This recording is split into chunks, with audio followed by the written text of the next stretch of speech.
What is up, everybody? I just always expect it to do that. Dun, dun, dun, dun. Well, I'm Matt.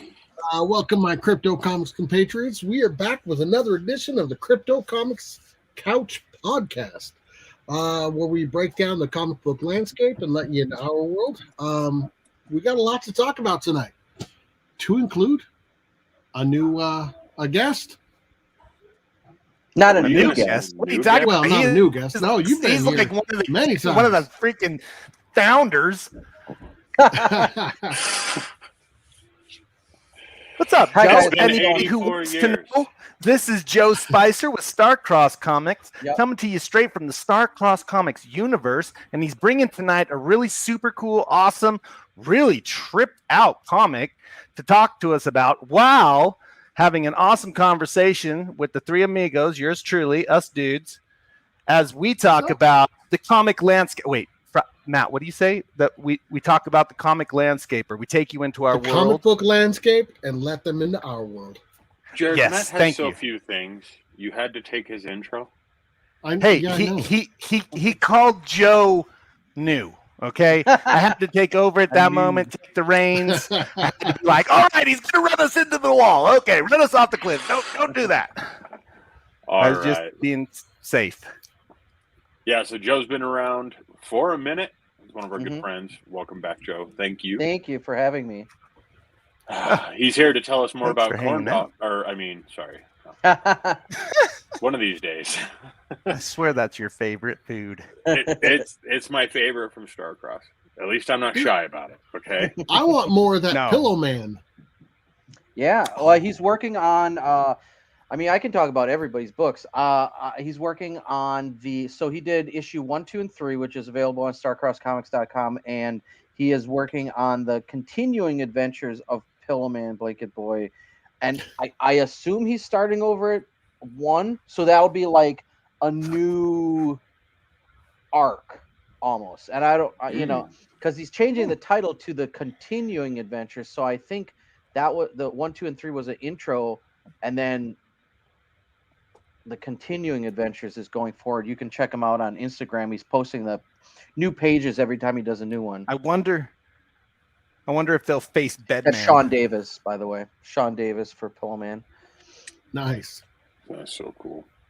Let me check in on chat real quick here. Matt is talking to himself. So everybody knows. Hey, Kirby what's says, up, Matt? Rose Kirby says, hello, U.S. Crypto Comics Couch. It's 1:59 a.m. in the UK. What's up, Rose? Woo. Andrew Dodge can just say, hey, guys, happy Monday. Hope you all had a great weekend. Of What's up, course. Crutchy? I could ride my motorcycle once more before it snowed.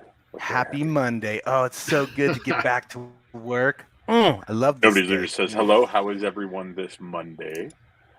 Dominic Colby says, good, hey, Lucian. looks like you're How live you on doing? Facebook again. Yes, sir. What? Yes, Thank we you. are back on Facebook for a minute. Let's see how long before we get kicked off again. Until the Zuckerberg finds out we have infiltrated once again. Zuck won't know if you says, guys don't say nothing. Don't invoke his name. Jiminy Christmas. Deidre says, nice. And Andrew Dodge comes in to say, we're about 6 inches of snow over here in this weekend. Oh. Oh. No thanks. We got Won't be nothing. coming here Well, soon. they got something. I'm in like a vortex of awesomeness where the weather just kicks butt. So I have a theory on this. I think that Jared just has so much energy that there is an unnatural temperature around him that keeps the snow from hitting the ground anywhere that he's walking. I think so, because it's literally that may be snowing in true. Rexburg and in St. Anthony, and it hasn't snowed at my place yet. It's just like wheeling a tiny nuclear reactor around the sidewalk. You know what I mean? I feel it. So no, I'm just kidding. I drove back from Fry's house earlier today, and it snowed the entire way home. Oh, that's awful. Ooh, that's a nasty strip too. Oh, yeah. That's terrible. Oh, let's see here. Jay Smith comes you in got any on snow, chat. Joe? Not yet, but I'm in Wisconsin, so it's coming. Oh, Yeah, it's coming. You get the snow. Yeah, you don't have a choice there, huh? Jay Smith Digardis comes in on Twitch saying, Groovy Illusion, my first NFT project just went live. Congratulations. Nice. Yay. Oh, good, nice. Did you tell us more about it, if you would be so kind? Yeah. Let us know in the chat. So, because we have other creators that we need to talk about. Well, I'm just breaking right out here. I want to hear about this book, Joe. You talked to us about it before on the stream. Hold on, Jared. What is your connection using that AOL disc that gets mailed to you? Yes. Those don't work anymore. It's kind of like yeah. You're kind of like a pixel version of yourself now, with chicken grease. With chicken grease smeared across your lens.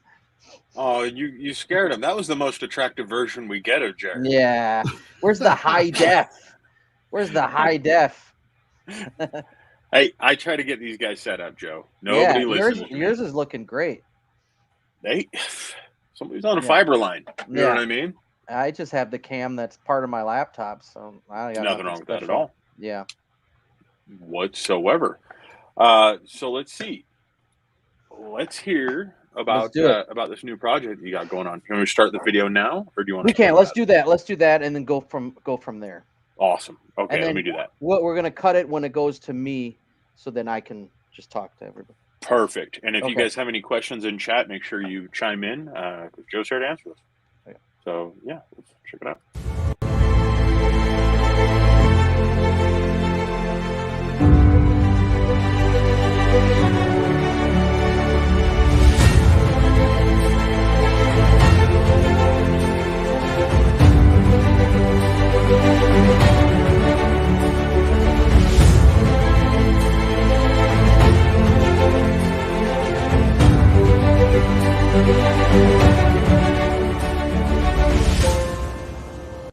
Allow your mind to wander into vibrant urban jungles, teeming with color and excitement, where entrancing characters greet you on every corner, each with their own destiny and secrets. A young woman stands in the road, running her fingertips through a waterfall of violet hair. She catches your eye. The stainless steel barrel of a gun glistens in the moonlight as it rests against her temple. She pulls the trigger. She is now empowered by the drug Crazy 9. Crazy 9 is a new drug which can unlock a distinct superpower that resides inside everyone. Encased in a bullet, administered via a shot to the head, resulting in invisibility, super strength, telekinesis, or any power hidden in their subconscious mind. Hi, my name is Joe Spicer. I created Crazy 9. There we go. I was trying to cut it a little bit quicker. That's fine. That's fine. Got like the most touch-sensitive mouse that's ever been created. So if you guys want to see the whole video, you can go there and check it out. But it's basically me talking about the project. And in that video, I didn't even realize this, but at the time we created that video, the voiceover is actually the guy who does Shredder in the newer version of the Turtles. Really? Ninja Turtles. Yeah, but when we did that, I say in the video that it's like half done, and I got to finish the rest of the half. That's not true. It's all done now. So Joe Lydon is marketing. And no, I'm just kidding. it's all funded right now too. yeah, so it's 60 pages. Ooh. Color. Oh, it did hit funding. Yeah. Yay! Yeah. Right on, Joe. So yeah, it's you got the digital tier, you got and every tier it adds the previous tier. So then you got the book and the digital, and again it's 60 pages. And then you have with the poster for 15, and then the next tier same things but with the trading cards. And then the next tier is all of that plus the t-shirt. And then the last tier is the whole 9 yards, which you get the bullet, which is this right here. Where's my camera? Here, let me play up full screen here real quick, Joe. Oh, hey, Oh. Yep. Matt's trying to help me, I think. Both of us. Yeah. Okay. There's where's my camera? There's the bullet, and then if I hold it, it's backwards. Oh, that's pretty cool. So for those of you who might just be listening, Joe's actually showing us it's seems to be like a necklace pendant on a chain. Yeah, it's a real bullet. They engraved it. It's pretty heavy. Yeah. So that is the drug in the comic. So this is like a replica of what they use in the comic. And again, Crazy 9 is this drug that unlocks your superpower. So let's say, like right now, Fry's power is he's invisible. So invisibility. And but when you come off of the drug, let's say you have super strength, now you're like kind of weaker than you were before, so you need more of it. Or let's say you had like super eyesight or mental power, and now you're like your mental state is reduced or you can't hardly see at all. So it weakens whatever it enhances. So you're going to need more.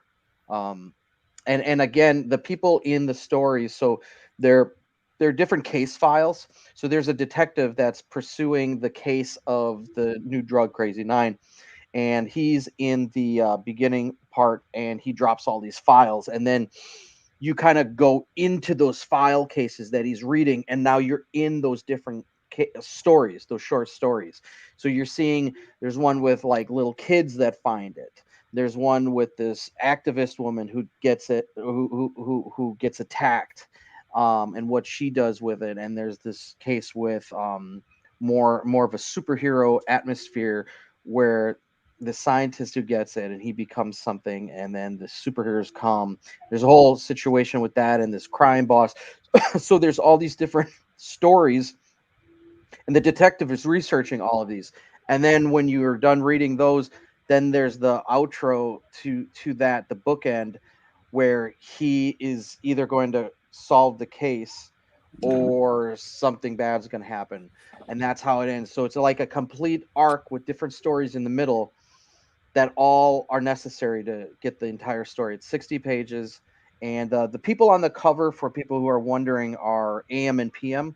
They're the actual creators of the drug. So they're like the highest tier. They're not even the drug dealers. They're the drug creators. And they may be immortals that are like experimenting on humanity. So it's a pretty bizarre story. I came up with it when I was teaching some people how to create characters, and I just pulled AM and PM out of my head for no reason, where I was explaining and I was just messing around as an example on how to create characters. And then one day I was driving to a convention with some of my crew, and I was in the back and I was reading one of my scripts, and there was a misprint, and there was this 9 that was just sitting there in the text. And I said, "Oh, why is this Crazy 9 just sitting in the middle of the script?" It was a misprint. And I liked the name Crazy 9. I said that would be a cool name for like a drug. And then I took AIM and PM together, and I said they could be the drug dealers. And I said, and the drug gives you superpowers. And I just kept going, and I wrote a short story that was featured in an anthology. I was just like a one-shot. Then I did another short story in another anthology, and then that was it for a while. And then I always had a goal of doing a complete book, and I just did more short stories, and I decided to have a way where they could all connect to an overarching story. And then this is the complete Crazy Nine story. And even in our other books, because our books cross over and whatnot, they mention Crazy Nine in passing, and sometimes they might encounter a villain that's on Crazy Nine. So that would harken back to this main Crazy Nine story where that's all it's about. But some of the other characters might be like, oh, he must be on Crazy Nine or something like that. So it's talked about in universe. Okay, so going back to, you were mentioning earlier that you've got the multiple stories, and I was looking on the crowd campaign, excuse me, and it mentions that you used different artists for each one of the stories. Yep, so that was intended. Yeah, that was intended.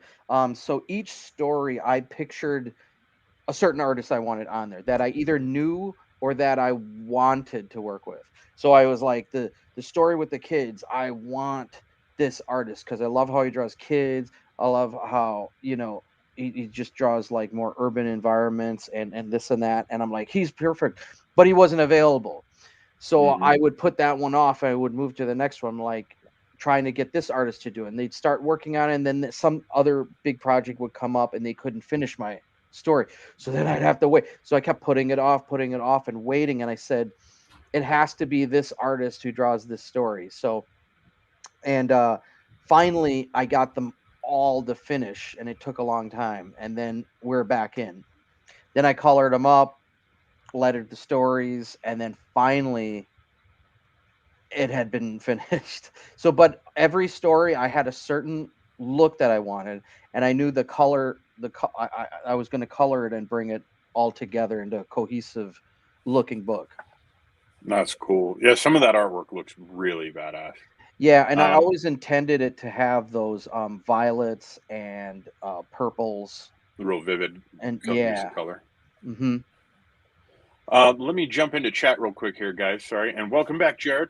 Camera looks dramatically better. Looks way better. Hey, thank you. You must have pushed the cord in a little better. Don't tell my secrets. Don't tell my secrets. I have, help on the phone like that if I need it. Is that like dial-up reference? Yes, it is actually, but he just waits for it. Okay, so jumping over into chat, guys. Illusion comes in and says, "I wish it could snow here. It's literally snowing everywhere else." T3 Comics says, "It's insane windy here." We've got a couple of users inside chat giving congratulations, JD Smith. On congratulations. Cool. Rose Kirby says, hey, hello. So is it chilly or Arctic weather? It's -6 here at the moment. Damn. Wow. Ouch. Wow. I have questions for Digi, man. Okay, hold on. Let me get through chat real quick here because we're getting pretty backed up on it real fast. Wow. So, -6 says, is there a place that you can sell music as NFTs? I believe OpenSea right now will allow you to do some portions of music tracks, but I also know that there's other people working on things. Well, there was, what was that? Timberland was just selling NFTs as music, like actually parts of a song. Yeah. Yeah, the track. So T3 says, what part of Wisconsin? I'm in Neen. Neen? Oh yeah, Neenah. No, he probably means Neenah. I've driven to Neenah. It's kind of far. You're definitely getting snow up there because I know it's so up there. I drive up there sometimes. But yeah, I'm in Milwaukee basically.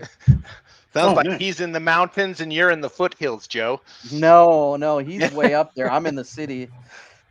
Oh, spoiled by the lights. We got Pops over on Pops. YouTube. What's up, Pops? Says, Pops? I was just on his show a few hours ago. Oh, nice. Oh, right on. Really? He's a guy, Pops. Says, I have NFTs from CromCon and my channel. Nice. Having NFTs is always good. I don't know how Pops has the time to go on other people's shows he's always running his. It's like he's always I don't live. know how he does it. I don't know.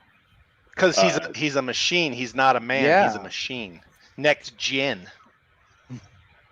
JD Smith actually recommends Super Rare. That's a good platform too. Yeah. Let's see. We got a lot of people just talking about the intro being pretty cool and liking the idea of the storyline there, Joe. Oh, thank you. Dominic came in with a question. How was Crazy 9 created, and what character developed it? I know you kind of I kind of went over that. Let me know if that explained it after the fact. Otherwise, I can clarify. Well, he also had a follow-up question. Hold on, is Crazy 9 addictive? Trying to get through these. Andrew Dodge says, I grabbed up the whole 9 yards. Awesome. Crunchy. Oh, awesome. Thank you so much. Rose Kirby says, hi, hello to whoever joined me. Thank you, by the way. It took 6 minutes. There was no intro, plus you're frozen every now and again. Oh, sorry. It could be because of the weather. Keep in mind, once winter comes, a lot of people have intermittent issues. So we ourselves even have some of those issues. Hazel Cruz says, that's an interesting concept. Nobody's talking about there's always a catch regarding the Crazy 9 drug. Yeah. Mm-hmm. Like, aside from actually swallowing a bullet, which seems to me like... Yeah. You don't really swallow it, though. Yeah, there's instant healing. That takes effect, kind of like a healing factor, like Deadpool or Wolverine. So as soon as it hits your brain, Cranium. it like all the electricity, through your brain triggers your innermost power, and it instantly heals you. You're like instantly like Superman or whatever, and nice. Then you're back. You're fine. You're like reborn, basically. I'm just trying not to verbalize too much because we do use Google SEO for all of the words that we speak in order to turn into closed captions. And sometimes those closed captions can trigger different ideas. And I don't want to I told you we were going to get banned on Facebook again. Yeah. Come on, you guys are such pansies. Calm down. Says follow-up is Crazy 9 addictive. Yeah, it is. Because like I had mentioned, if you get super eyesight, when you're off of it, now everything's blurry and you can't see well. Or if you have super strength, now you're kind of like Mr. Glass, where you like fall down the stairs and break all your bones. Does that last a long time? Like Crazy 9 lasts 9 hours. Or... Yeah, it lasts 9 hours. Crazy 9 lasts 9 hours, but the after effect, does it last longer? Yeah, so you would just like kind of be in a wheelchair forever until you take more Crazy 9. Yeah. Oh, really? So you're screwed. That's a super intense side effect. Wow. Yeah. Woo. Yep. Because it enhances of awesomeness for a life of wheelchair. It's kind of like turning the volume all the way up on your speakers and they blow out. Eventually, they would go for a while and then eventually they blow and then now. Right. So this Joe, is I feel like last resort. How many times can you take Crazy 9 before you die? It's usually used by criminals, so they don't care. They're already like at the lowest you can go, and then they just want to like be able to walk through a bank and just rip the safe off and take the money and fly off. And they don't really care. Once they commit their crimes, they don't really care what happens after that. They could get more Crazy 9 if they want. They just want the power. Right. So can you use I got a question like about multiple times? Sorry, I'm still trying to know if you can use it like 10, 15, 20 times. Could you have like a machine gun, a Crazy 9? So I will. So there's I don't know if it's a spoiler, but it's the plot of one of the stories. There's this one kind of vigilante character, and he is trying to clean up his area of the city from all these Crazy 9 criminals. And nobody else has come up with this idea, but his idea is he acquires Crazy 9 from some of these people as he takes them out. He takes their supplies. What he does is he shoots them. He shoots them multiple times with Crazy 9, and they overdose. So somebody running at super speed, he'll like shoot them, and they are running so fast they can't stop, and they run through a brick wall. And somebody else who has super strength, he just shoots them with more Crazy 9, and their muscles just keep swelling until they like pop. And this other person, their eye beams won't stop blasting until they just blast their eyes off. I really So dig this he's idea. found a way to overdose, but obviously police aren't going to do this, or no one's going to do this except this vigilante. But he found a way to take them out by giving them too much of the power, too many doses where they can't control it, and then they destroy themselves. All right. So if you take Crazy 9 one time, Yes. and you get that super speed. So Yes. do you now, like, because it unlocks your particular power, so the next time you take it, you already know going into it, like, oh, you would have super speed again. Yeah. Okay. Yeah. Yep. You would have that Can you again. decrease in your power, or is it exactly the same as it was before? It's exactly the same. Yeah. Yeah. Yeah. Hey, this is cool. Yeah, because of the This is a formula. cool idea. Nobody knows how to work the formula. You see the brain character, and that's a think tank. He was actually one of the scientists who was trying to decode the drugs so they could find out how to cure people and this and that. And there was actually an explosion, and then the Crazy 9 went in him. And because he was so smart and he was the scientist, it turned him into this mutant brain guy. Now you would think, well, you could just shoot him. I mean, he's all brain, and brain is soft and everything like that, But actually, he looks like he's like the Hulk and strong, but it's actually because he's so much brain, he actually emanates this psychic force field all around him. So they're like shooting at him, and it just bounces off because like his mental shield is up, so he's untouchable from that. So that's his. I feel like I put out an aura when I'm near a buffet. So I gotta say this, Joe. I feel like there's a missed marketing opportunity here. I'm really surprised that we haven't seen a commercial for Crazy 9 that's got, the voiceover going on for about 45 seconds of all these like terrible side effects. Oh yeah, you may get. Yeah, may cause sleeplessness and suicidal thoughts. Just going on for a solid like 45 seconds to a minute, but the commercial itself is like 4 seconds. Yeah. Well, now this is it is an illegal drug. It's not endorsed by the government, which I would say because we have different government organizations in our universe, so that's not a stretch to say that. But yeah, it is a no-no in our universe to use it.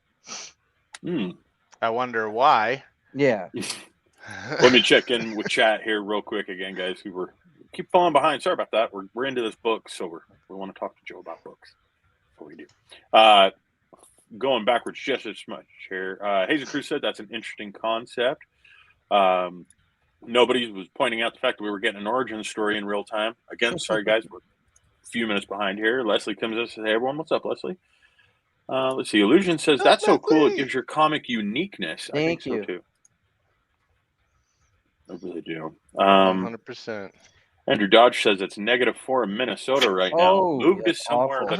Wonder what it is here. I haven't even chimed in on what my temperature is here. I'm trying to rival this.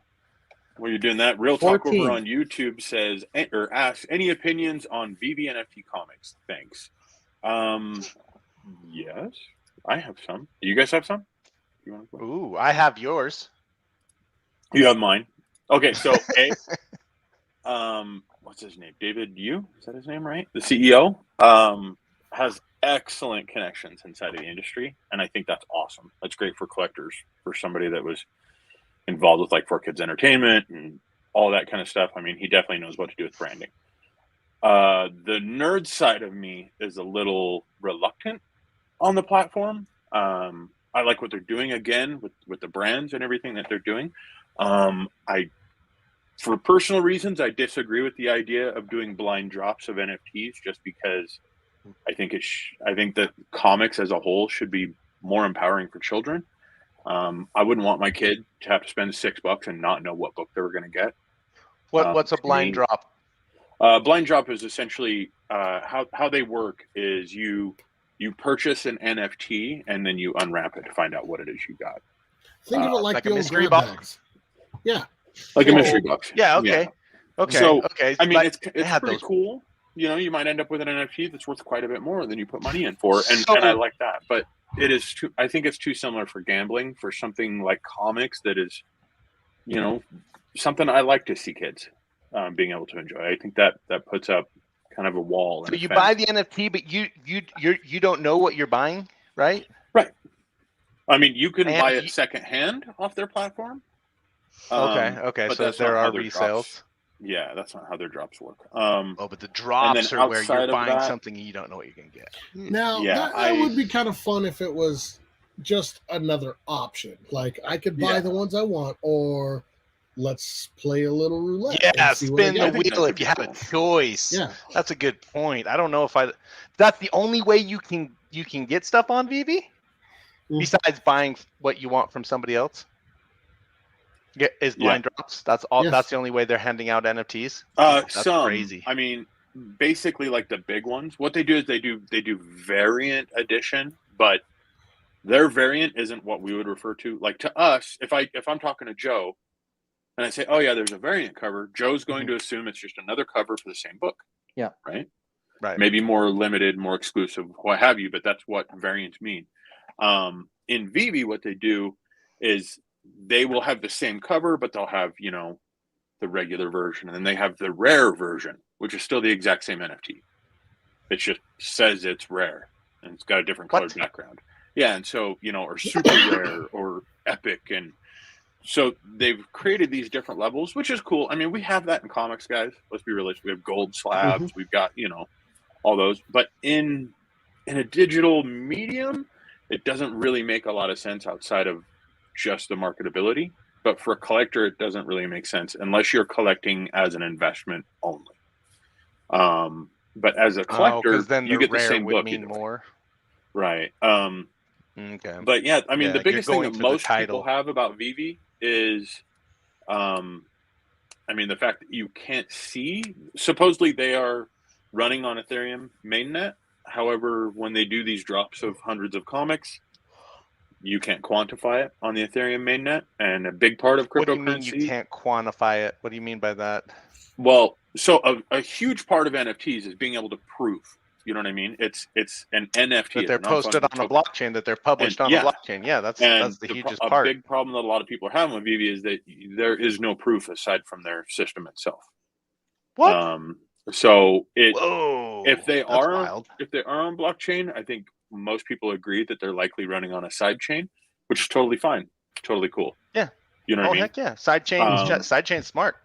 Really, in but this they're not very industry. forward-facing with that information, and so that's creating a lot of doubts. So a lot of people that know how NFTs work, they know about the technology, they're not seeing the things that they would expect to see.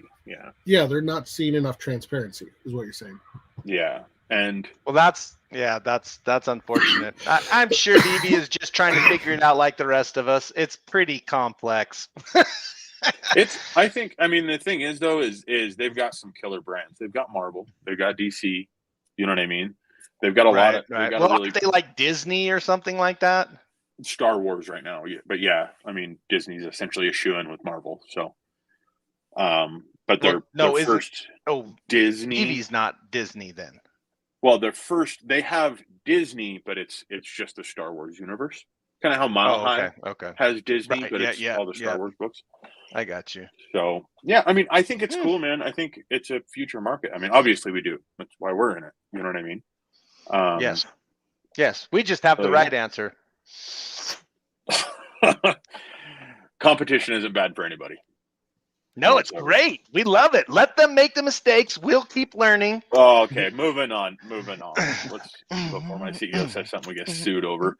JD Smith says, I like it. Drug addiction is real. This should be no different. I'm talking about Cloud9 and the different addiction. Right. Yep.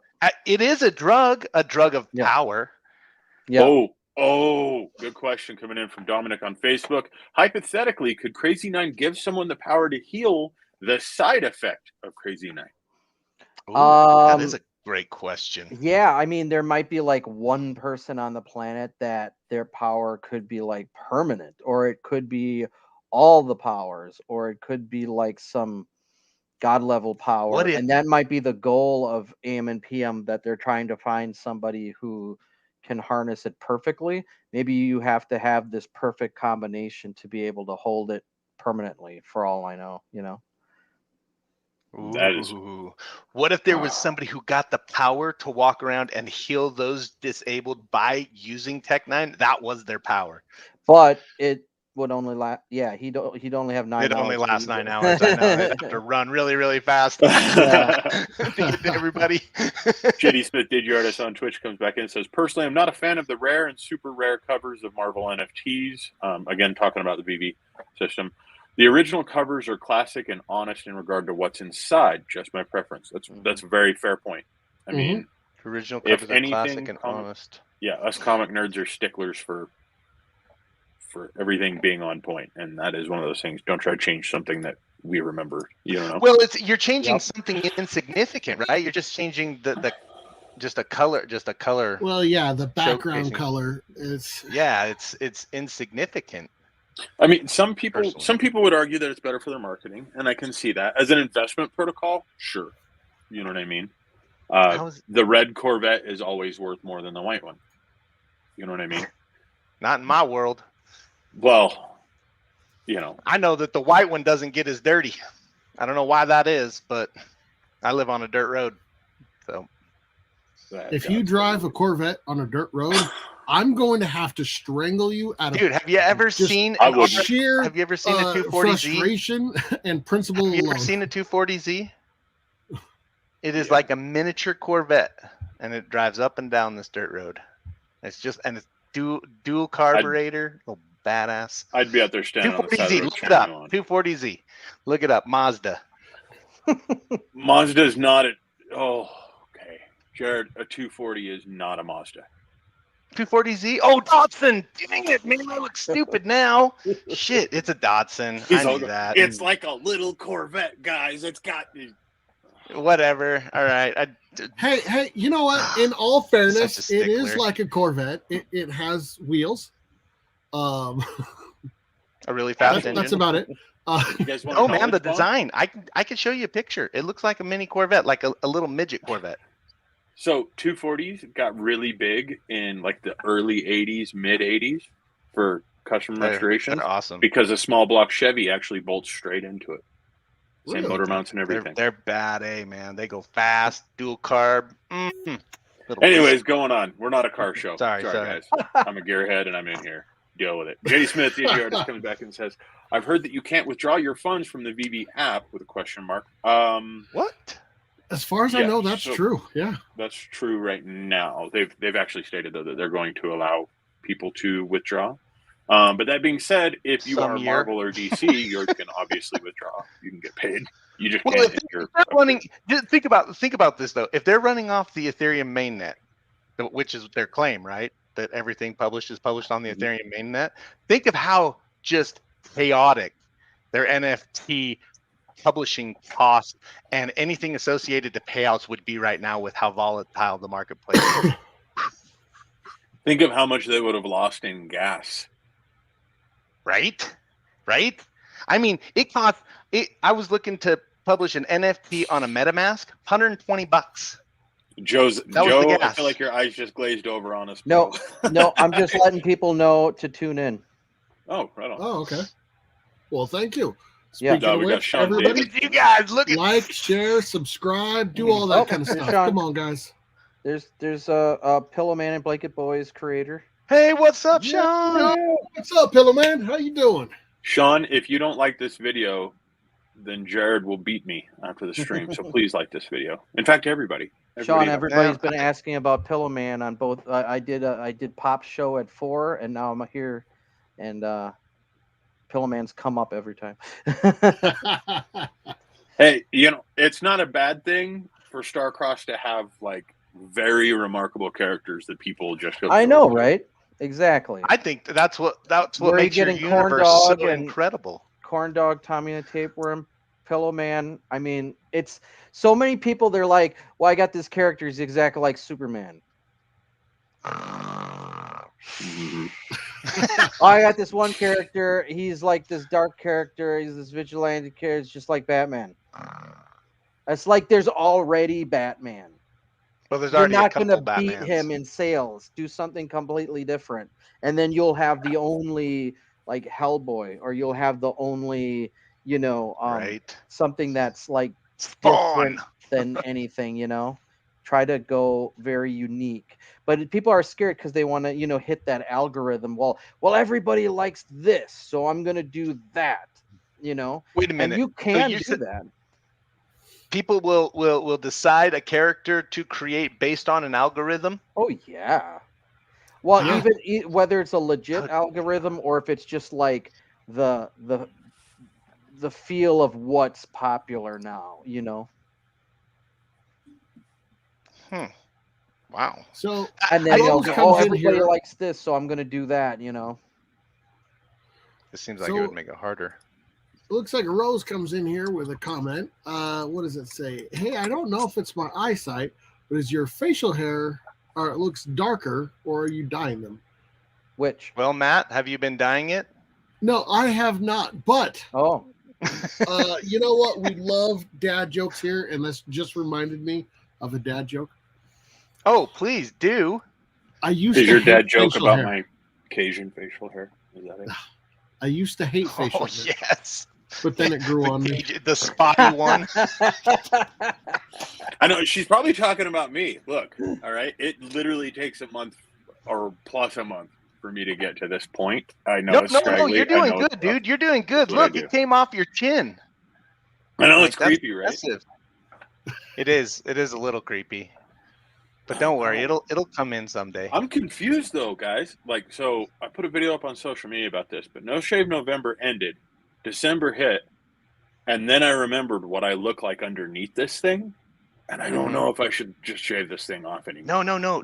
I'm not like you, Jared. I can't shave it and grow it back. No. Just hold on. No Shave November actually this year was a special one because it was 2021. And it's actually meant to go until 2022. That's what I'm going to try and do. I'm trying to go to November without shaving. I stopped shaving in November, and I'm going to go clear to the other November. Look like ZZ Top. Yep. It's going to be awesome, dude. I'm going to be like, get 20 extra likes right now, Fry, you got to shave it live. Oh. No. You should do handlebar mustache. You should really do a handlebar mustache. Nope. With an awesome soul patch. Just because you two were the dumb soul enough patch to long. friggin' wax yourselves live on stream. Hey, first of all, that was saying some. Nice. Did he freeze like that? Nice freeze. Oh, that is perfect. Oh wow. I love it. Oh, he's moving. That was great. That should be a t-shirt. It's over. Okay, Nobody's Illusion singing the Prince song Little Red Corvette now, which is fantastic. Dominic comes back in on Facebook saying, you keep mentioning the term gas. What is that? Guys, would you? Ooh, great question. I want to answer. I know. Go ahead. Oh, thank you. Okay, so I'm surprised you didn't cut everybody off. Now I know what it feels like, Go guys. ahead, I'm sorry.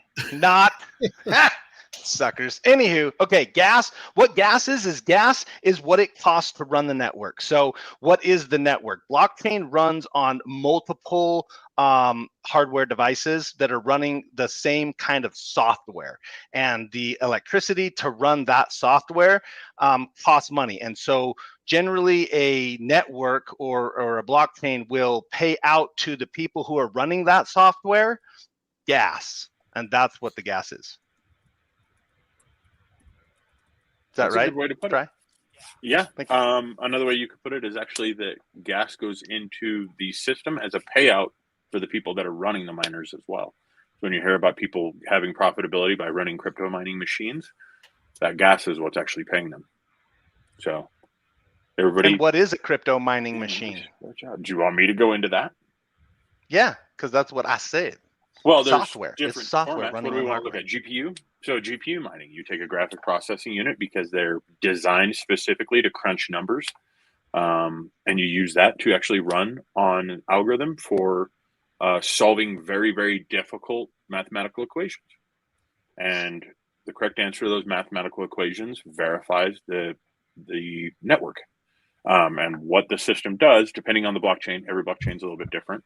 But depending on the blockchain, for the most part, what that does is that helps keep the ledger all completely up to date and automated. So one GPU is testing against another, and that's what keeps everybody the same and honest. Decentralized. Okay, let me keep going on chat here. All right. Sorry. JD Smith Digiartist says Pillow Boy sounds like adults. No, it's not Pillow Boy. And then Pillowman and Blanket Never Boy. mind. So really quick, Pillowman and Blanket Boy was created by Sean's son, who was like 10 at the time or 8. So cool. he's the artist. So like all these ideas come from his very young son, but the book is actually really like, it's not like a baby comic or anything like that. It's like a mainstream comic. It's just these characters are really bizarre. Blanket Boy, his blanket is like his cape and it's like alive. And Pillowman's very mysterious. I still don't know exactly where he came from. I know it's like another dimension. Dude, we're pretty sure that JD Smith misleading. Came from a different dimension as well. Pillowman is very misleading. You would think he was soft, but did you see how ripped he was? He's hard. He's a hardened hero.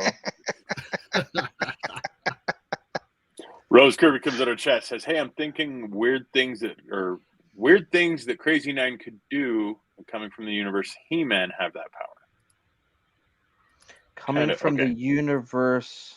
I'm trying to decode that. From the HeMan have that power. Particular things. Well, according to Masters of the Universe Revelations, the second half, they are the source of all magic everywhere. Yeah. I know a lot about HeMan. I consider myself a HeMan aficionado. So really? Okay. Lay it on me. I know nothing. Treat me as a HeMan imbecile. No, but Revelation was doing like their own thing. But I know like everything. You kind of combine what's been done in the mini comics with what they originally intended in the HeMan Bible that they created for the property, and then what the Marvel writers did for them, and then what the cartoon established.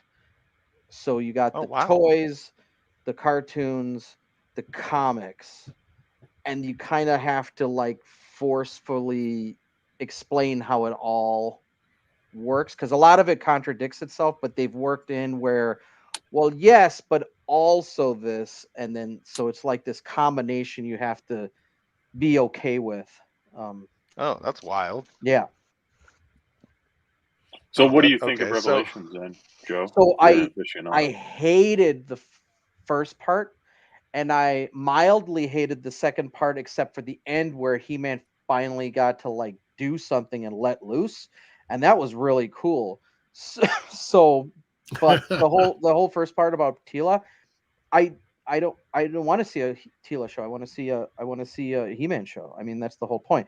That'd be like is it a Tila? You tune in to watch a Superman movie, and it's about Lois the entire movie, and you just see Superman sometimes. That'd be a ripoff. Yeah, but at the same time, they actually, if you look at their marketing, they never said it was a He-Man show. It was a Masters of the Universe show. But the cartoon was originally called Masters of the Universe, so the toy line was Masters of the Universe. The toy line was called Masters of the Universe. It was originally called Lords of Power, I believe. I think so. Yeah, I know it was something crazy. Yeah. But I mean, He-Man's the star of the show. Everybody knows that. They're all Masters of the Universe, but I don't want to see like the whole show about Orko or the whole show about the Sorceress. Everybody, He-Man was see a whole show about Orko. Orko was the best character in that entire series. Netflix. I'm sorry, hands down. Joe might hate it, but I'm down. The Sorcerers of Trala were the ones who created this sword of power. And that's where Orko's from. Oh, okay. I didn't know that. But so his I love people the created the sword. What's that? Yeah. So Orko's people created this. That's cool. I didn't know that. Yeah. But see, that's why we need an Orko show, Joe. There you go. There you go. But then don't call it Master of the Universe. Call it the Orko show. Right? How about Orko in the Masters of the Universe? That's fine. That's fine. You just got to be upfront with what the show's about. So, did you have any predictions that you got right or even wrong from the second half? No, I had no idea. It mildly turned into the Evil Lynn show on the second series, but I just wanted to see He-Man let loose, and it was pretty cool when he finally did. I think they added that after the fact because only I've been the one who's pointed this out. But in the end scene where He-Man lets loose, it is a completely different animation. That entire ending, it's like they said people didn't like this. Quick, hire a studio to throw a really long fight scene in. He doesn't even look like how he was drawn through the whole series. It's a completely different animation studio doing the animation. I think they tacked that on due to people not getting what they wanted out of the series. If you rewatch that last episode where he starts fighting, it's an entire different animation style, and nobody's pointed this out except me. Whoa. That's now I haven't seen it. I only saw one clip on Darren Davis's Facebook, and I'm not going to repeat what it said, but it was pretty funny. But so if He-Man's that bad, if they would have had him sooner in the movie, wouldn't he have crushed everybody in one too quick? That would have still been cool. You could have did some interesting stuff. But he's crazy powerful. They like to prolong it. They want to drag it out. And I mean, how many more days of sales and Black Fridays can you pull out of 2 seasons versus 1? Yeah, I don't even understand. It seemed like season 2 was very, very short. Yeah, it was. It was. Oh, was it? Oh, maybe it was an answer then. Well, maybe it was an answer to people being dissatisfied with the first season. Yeah, Actually, I'm thinking. It wasn't. That's an interesting perspective. If you see in the background right here. What, 5 episodes? Oh, here's where am I? Here's hold on. Battle Cat right here. Oh, nice. Oh, right on. and oh wait. He-Man figures. Oh, right on, dude. Somewhere rolling around YouTube is footage of Matt and I actually fighting one another for a Battle Cat in Denver, Colorado. It was kind of fun. I don't know what you're talking about. Well, that never happened. I love Battle Cat. Behind the scenes. Let me check in the chat here real quick. JD Smith says Jared couldn't even let Matt get a dad joke. Sorry. I must be I know it sucks. I think it's the delay on the connection. Yeah. Nobody's does the golf clap. I do not hate you, Matt. Oh, sorry. Leslie comes in and says, "You better not shave." Moving on, Rose says, "Crazy 9 from the universe." So He-Man has that power. Hold on. Hold up. What do you mean he can't shave? Even Leslie's saying you're ugly without your beard. I mean, she knows. Oh, sorry. I'm just dealing with I the shouldn't face have gone back to rain, that you one. guys. You know what I mean? Yeah, only a face a mother could love. We know. We get it. Made for radio. So Rose says, "Crazy 9 from Masters of the Universe." So He-Man has that power. Is she meaning Well, so He-Man's what would He-Man's power be if it was Crazy 8? Because what all powers does He-Man have? Is he just super strength, or is he something more? In Revelation, they explored the source of the power, which is in the center of Castle Grayskull. It always was. It's this orb. It always was that. Okay. It's like all the power in the universe. Eternia, where they live, is the center of the universe, and basically everything emanated from Eternia, like Earth and everything. And He-Man or Prince Adam's mom is from Earth, but He-Man literally is channeling all the power of the universe. So when he punches somebody, it's like all the power in the universe punching you in the face. So awesome. Literally could be pushing planets and literally could throw somebody into orbit if he lets loose. He is ridiculously that powerful. Oh, I love that. I did not know any of this. This makes He-Man so much cooler. Rose Kirby says, "Fry, what's the worst that could happen? Is it you on that facial hair?" Oh, it was you she was talking to about the facial hair. Have you been dyeing your facial hair? No, I haven't. It's just, again, I'm Cajun, so it just comes in super patchy, and then one day it looks like a beard. It's really weird. Oh, so it looks thicker now. You don't see your skin through it anymore. Yep, exactly. I got you. Yeah, all wiry like. JD Smith says, Matt. I saw that. Oh, you little sneak. He says, Matt, don't try to defend Hollywood's agenda. Oh, nice one, Digi. Dominic says, I wonder who's bigger He-Man fan, Joe or Fry? Probably Joe. I'm not a giant He-Man definitely. fan. But I'm a Thundercats fan. I'm a G.I. Joe fan. Oh, yeah. So, I like a lot of that stuff. So I didn't get to watch much of it. I always really liked like Frazetta type art, and I thought it was really cool how Sweet took that concept and made it into something that was digestible for Jack Kirby. Jack Kirby did a lot of he did the designs of Thundar the Barbarian, and that was the whole taking like futuristic technology, and then they become barbarians again, and that whole concept, and then He-Man started, and like Black Star and all those barbarian characters. But yeah, I mean, Jack Kirby pretty much created everything you can think of. Wow. The true goat. Let's see here. JD Smith says, well, the point of these things are merchandise, so it kind of makes sense to build up the other characters on Masters of the Universe. We're seeing that with Marvel. Shang-Chi is its own franchise, something never thought we would see. Very good point. I think Tila had a following. I think all those characters had following. I mean, if the whole show was about Fisto, it would just be weird. Everybody who likes Fisto already likes him. I don't know if the show needs to be about him. I think everybody can have an episode that's more focused on them. An episode.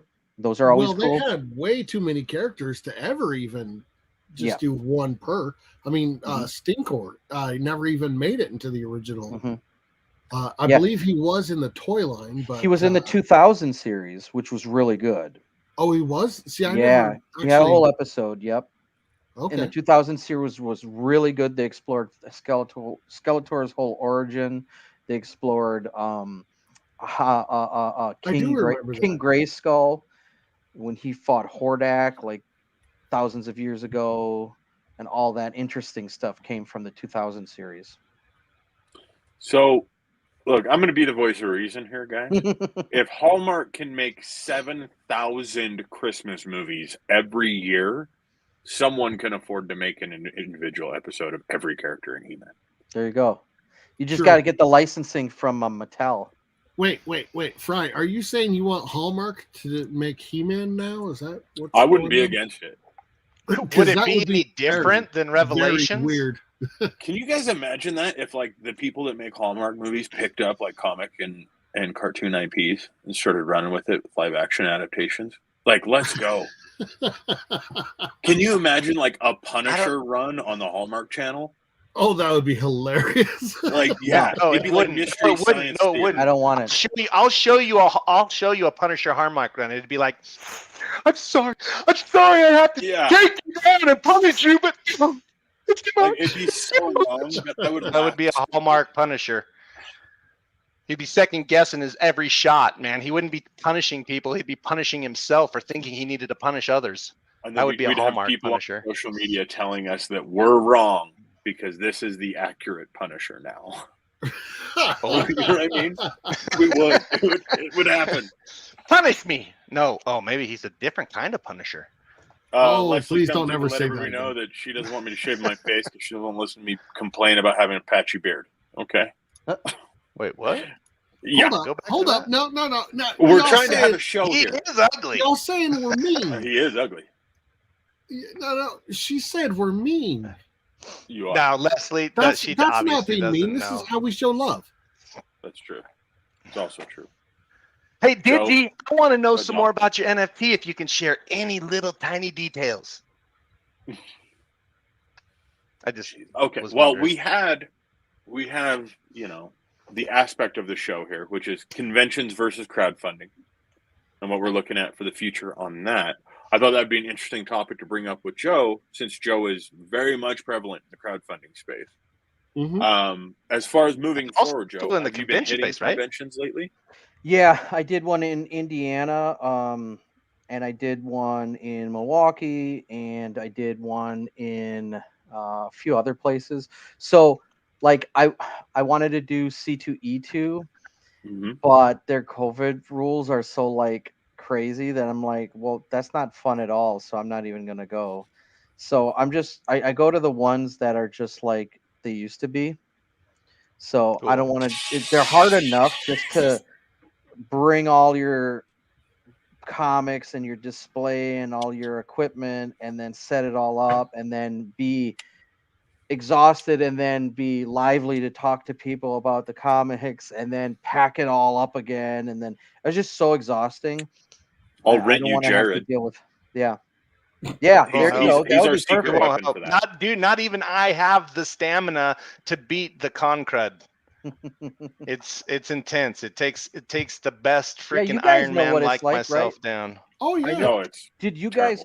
guys go with Jared to the conventions, or who do you bring, Jared? Now these guys sleep. That I do all the work. I do all the heavy lifting. I'm like the mule. They put all the stuff on my back. They're like, carry it in there, and then they stay, sleep in. They never show up. Like Okay, I do it that all part is myself true. practically. That is true.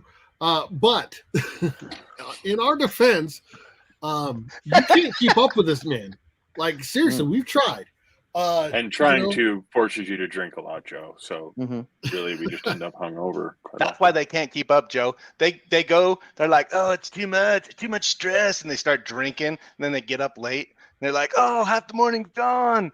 And I'm like, all right, I already done 50,000 things. Come on, guys, catch up. I know it, Joe. He's so busy and so crazy that the convention we went to in Vegas, that Toy Con, like he was everywhere. He was everywhere at that convention. I didn't go to Orlando, that one. right, Matt? He was No, I didn't go to that one either. Just zip, you know. Oh, that's right. Jared hasn't been to a single convention this year, has he? Oh, nope, I haven't gone to any. I worked so hard on the last ones, Joe, that these guys felt the need to make up for it and go to these ones without me. It was so kind of them. I said, "Gosh, thanks, guys." I felt it was awesome. Man, thank you, guys. Yeah. You just hire a sales team to go to the conventions for you. Yeah, well, just saying, I don't pay these guys anything. I don't have to hire. I just say go. You can rent Jared for a weekend, Joe. Low price of a battle cat. That's fine. That's fine. I'll stock up. So when you're actually going to the conventions, I mean, all the work that you're actually putting into it, you know, one convention, you're looking at, you know, at least a minimum of 2 weeks worth of work, like full-time work, just to get there, get set up, you know, get back, you know, take everything down, all that kind of stuff. Versus a crowdfunding campaign. I've heard a lot of people are, you know, into the 40 hours a week mark with one campaign, and that lasts for a full 30 days. Yeah. So time-wise, how much? Well, he didn't like that question. Yeah. He's like, I don't want to talk to you guys anymore. I don't want to hear questions. I had to reach. Yeah, you know, they're both hard. They're different. They're in different ways. You know, doing a campaign, I mean, they're both going to take time. They're going to take, you know, focus. They're going to take pre-planning. They're going to take effort and work. So, you know, for a convention, I mean, you have to already know how you're going to lay everything out. And that's similar to laying out your page in a crowdfunder. You know, then you got to decide, what am I going to sell? You know, my books, let's just say you have a book. Are you going to sell posters? Are you going to sell trading cards? Are you going to sell t-shirts? Same thing with a campaign. Are you going to offer t-shirts? Are you going to offer posters? How much is all that going to cost? And when you're at a convention, how much is that going to cost to print and have there at the convention? Now, at a convention, you might say, okay, well, I'm going to print, you know, 100 posters. Is that too many? Is that not enough? With a crowdfunding, you could just put poster with this tier. If only 2 people order that, well, you just print 2 posters. If, you know, you get it based off of, it's almost like a pre-order. You can see how many do I need to fulfill. At a convention, some people will bring too much stuff. And you usually have 1, maybe 2 tables, and you go, I got a lot of books, and posters take up a lot of space. T-shirts take up a lot of space. I'm not going to put them out because I'd rather put the new issues that were so you got to really plan your space. You have to subtract things a lot of times, like, well, I don't have room, but I bought this rack and it goes up, so now it's not taking up table space because it's going upwards and I can hang it up. And you got to plan out your space. Where the crowdfund, you can just list everything, and if something doesn't sell, you don't have to make T-shirts if nobody wanted the T-shirts. So that's like a big difference. So do you look at the marketing the same way then? No. The lead up? No, meaning it's different. Okay, so when you have a campaign, you kept comparing, like, the page layout to your layout of your booth at the convention, etc. So, I mean, one thing is, from a creator standpoint, or from a collector standpoint, excuse me, it seems that you get a lot more for your money through a crowdfunding campaign. Is that something that you've noticed now that, I mean, because post-COVID, everybody's used to crowdfunding now, as far as collectors well, go. another thing is, you could do, let's just say there's a convention, it's only one day. Let's say it's a Saturday. You could sell a whole bunch of books, and it basically took you, what's an average convention, 6 hours or something like that? 6 hours. Now, with a campaign, it's every day, and you have to constantly be telling people about it. At a convention, they're coming to your table. With a crowdfunding, you need to get the word out, and then you have to be managing it for 30 days. A convention could be one day, could be 2 days, Saturday and Sunday, could be Friday, Saturday, Sunday.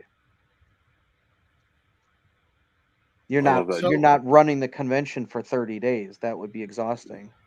Yeah. I wouldn't. Matt, what were you gonna say? I was gonna ask, like, there's got to be something to just that face to face with somebody. Yeah.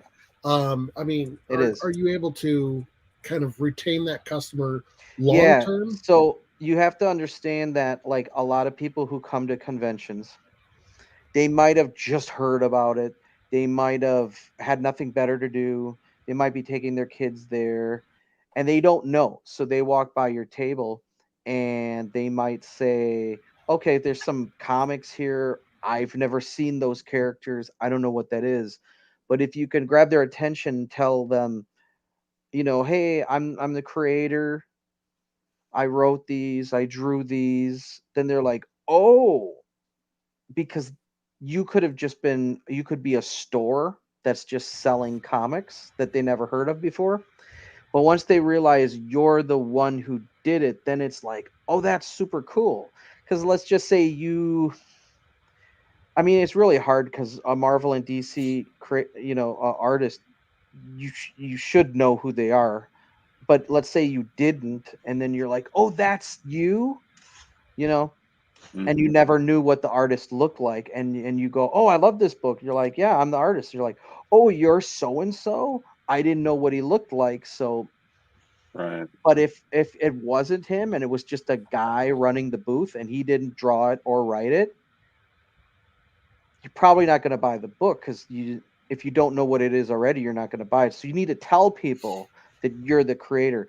I used to hear people do that, and I thought it was cheesy. Like, hi, I'm Steve Smith, and I'm the creator of this book. And I'm like, that's kind of cheesy, But once I started doing that, I realized people understood, and I'm like, oh, I just thought everybody was like me and understood this is an indie creator, these are indie books, like, because I would know that if I was walking up to a table. I understand that.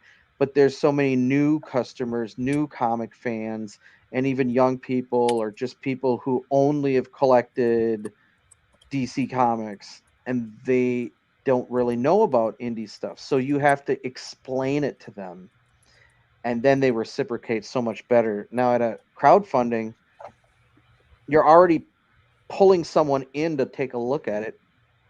So it's a whole different thing. You're trying to get them to come to you. At a convention, you're stuck. You're stuck at that table. They have to come to you. You could try to get their attention, but they have to come to you. With a crowdfunding, you're putting the word out everywhere to come over. So it's similar. So with like, I mean, as far as retaining customers and, you know, bringing them back for more stuff, do you find that it's easier when you make that face-to-face contact? Yeah. Or from collecting their email from the Kickstarter? Like, what's more effective? So the other, not just easier, but effective. The other secret is mailing lists. So you have to, let's just say Fry comes up to the table and he's like, I really love Corn Dog, and he's all about it. So he buys issue 1, 2, and 3. I need his email before he leaves, because I'm going to put him on the mailing list. And when issue 4 comes out, I'm going to hit him up and be like, not specifically, but as a group of our fan base, hey, issue 4 of Corn Dog came out. And then he's going to go, oh, good. Because I can't just depend that he's going to just go to our website and notice that it's now for sale, because he may have forgotten about us. But I remember he's a fan of that book. I need to tell him the new one came out. And that's the secret of retaining people who've already bought something from you and keeping them. You need to stay in contact with them. Okay. So when it comes to ROI, which one is better? Is it the convention or the campaign? I think you need both of them, because they develop well. So I mean, for the longest time there wasn't crowdfunding, so we were doing conventions.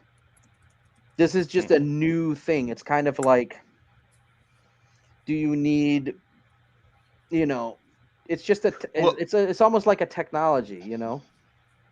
Right. If you were to compare time spent and your ROI, would you say, I understand that you want both, because you want to have every channel. I'm in total agreement with that. But if you were to kind of compare. Hey, Jared, you're cutting out just a little bit, man. His internet was doing so good for a little while. And now that, you know, we're actually giving him a chance to ask a good question. And he freezes on us. Jared, this is why we can't have anything. Got to shake the cow that his internet connection's hooked up to. Should we get back to chat to see kind of if they have any questions? Let's see. JD Smith, DG Artist, said, Jared, our links in the chat. They are not, but if you shoot them to one of us on social, or if you shoot it to our account on Twitch, we'll be able to bring it up. We just may not be able to bring it up on stream until next week. But we'd love to check out your NFT, man.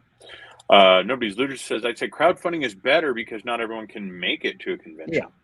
Great point. It's Rose Kirby a sad says, point, but it's true. Yeah, it's a joke, or just to play on. I think what she means to say I think is the HeMan thing is a joke. Yeah. Yeah. Hazen Cruz says crowdfunding is better for smaller creators, in my opinion, because it keeps you from over ordering and lets fans get cool stretch goals. Yes. Yeah, I totally agree. Dominic says, wait, does Jared carry the stuff to the con with his Heelys, and isn't that dangerous? Yes, he does. Everything level. Not with my skill level. Nobody's. It is funny to watch. I haven't been to any cons either. If it makes you feel better, Jared. Rose Kirby says, "Go." Meant all three of our facial hair looks darker. Thank you. I've really been working hard. I've really been working hard to push out the darkness in my beard by growing it longer. I'm glad somebody noticed. Thank you, Rose. You're sweet. Dominic asks, is it better to bring too much stuff or not enough to a convention? Well, that's a good question. You don't want to bring too much, because then you blew a lot of money. Here's what it is. You do your first convention and you see how much you sell, then you know how much to bring for next time. Ooh.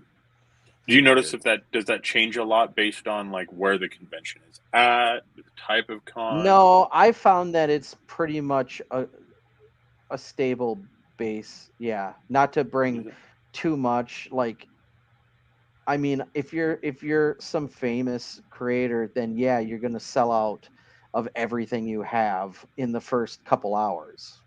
Mm. But for an indie, I mean, another good option is you can do this. Bring your big stock and keep it at like your hotel room. And then for the first day, bring a smaller amount that you can manage. And then you can restock the next day. Or worst case, you can send someone back to the room to get more stock and bring it back. I just think it's ridiculous to bring a massive amount of stock to a booth, because where are you going to put all that stuff? And it's just goofy. Well, Fry and I were actually at a convention, well, kind of recently, Megaplex, where it seems like every creator out there was like, okay, so here's everything I have.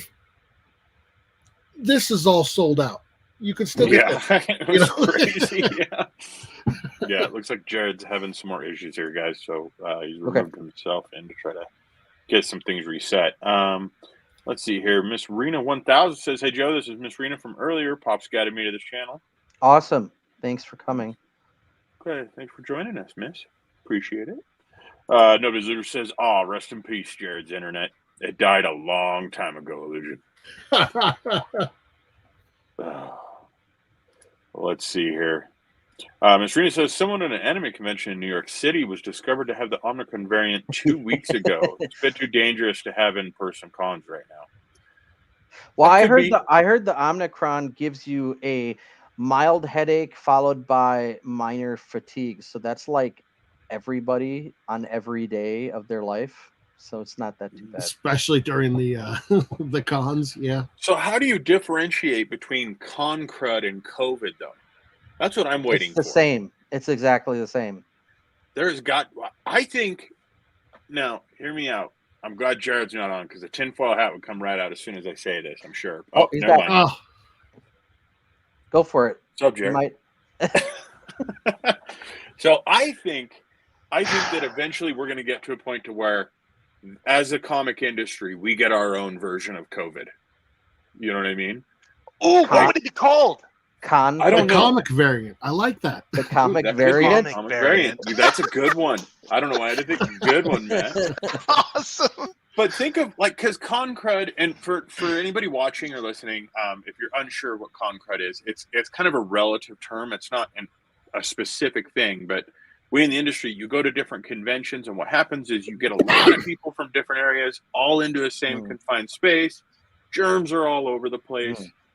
And it's kind of just a side effect of going to conventions that you end up getting sick with a lot of things that you haven't had before. It can be from just a regular cold to a nasty flu. And everybody just kind of references it all together as con crud.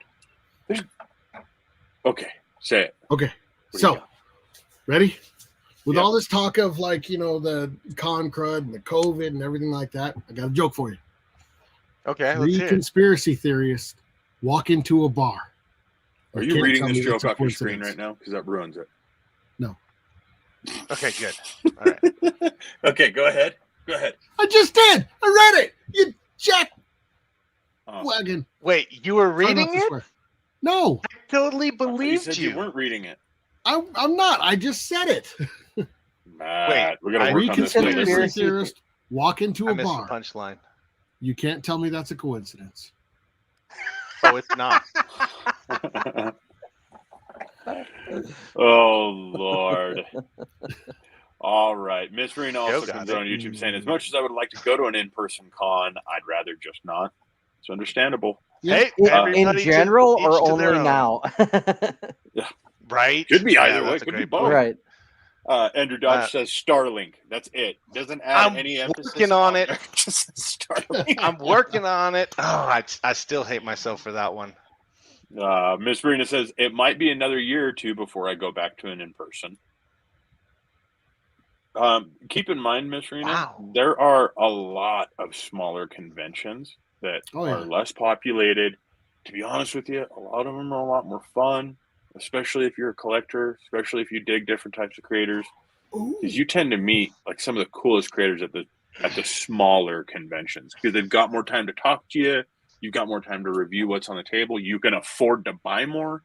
They can afford to sell more. I mean, Now, is that smaller because of conventions are awesome. COVID that she doesn't want to go, or is it because just because of cons? I'm assuming I based have on the what she perfect said solution, so far, guys. or he. The perfect solution. Okay, if you go and you dress up, because cosplay is a big thing. Yep. As our mascot, Bob, you get in a self-contained suit With the oxygen. With oxygen, yeah, you're or set. without. No, well, one thing I only made it through the first 6 hours. I was thinking laughing gas. One thing I would also say is Joe, you mentioned earlier that you can actually go and check out the requirements of these cons. Yes. And see That's which what I've been ones are doing what, and if something meets your comfort level where you feel more comfortable and confident, we only encourage you to get out there because it really helps. It really helps indies and people who are trying to get to the next page of their book. And that's why it's such an important thing. It's like Joe was saying earlier, it's that extra tool in their toolbox that they have to get that money needed to keep going forward, to keep moving forward, because it unfortunately takes money to make money. Yeah. Every indie knows.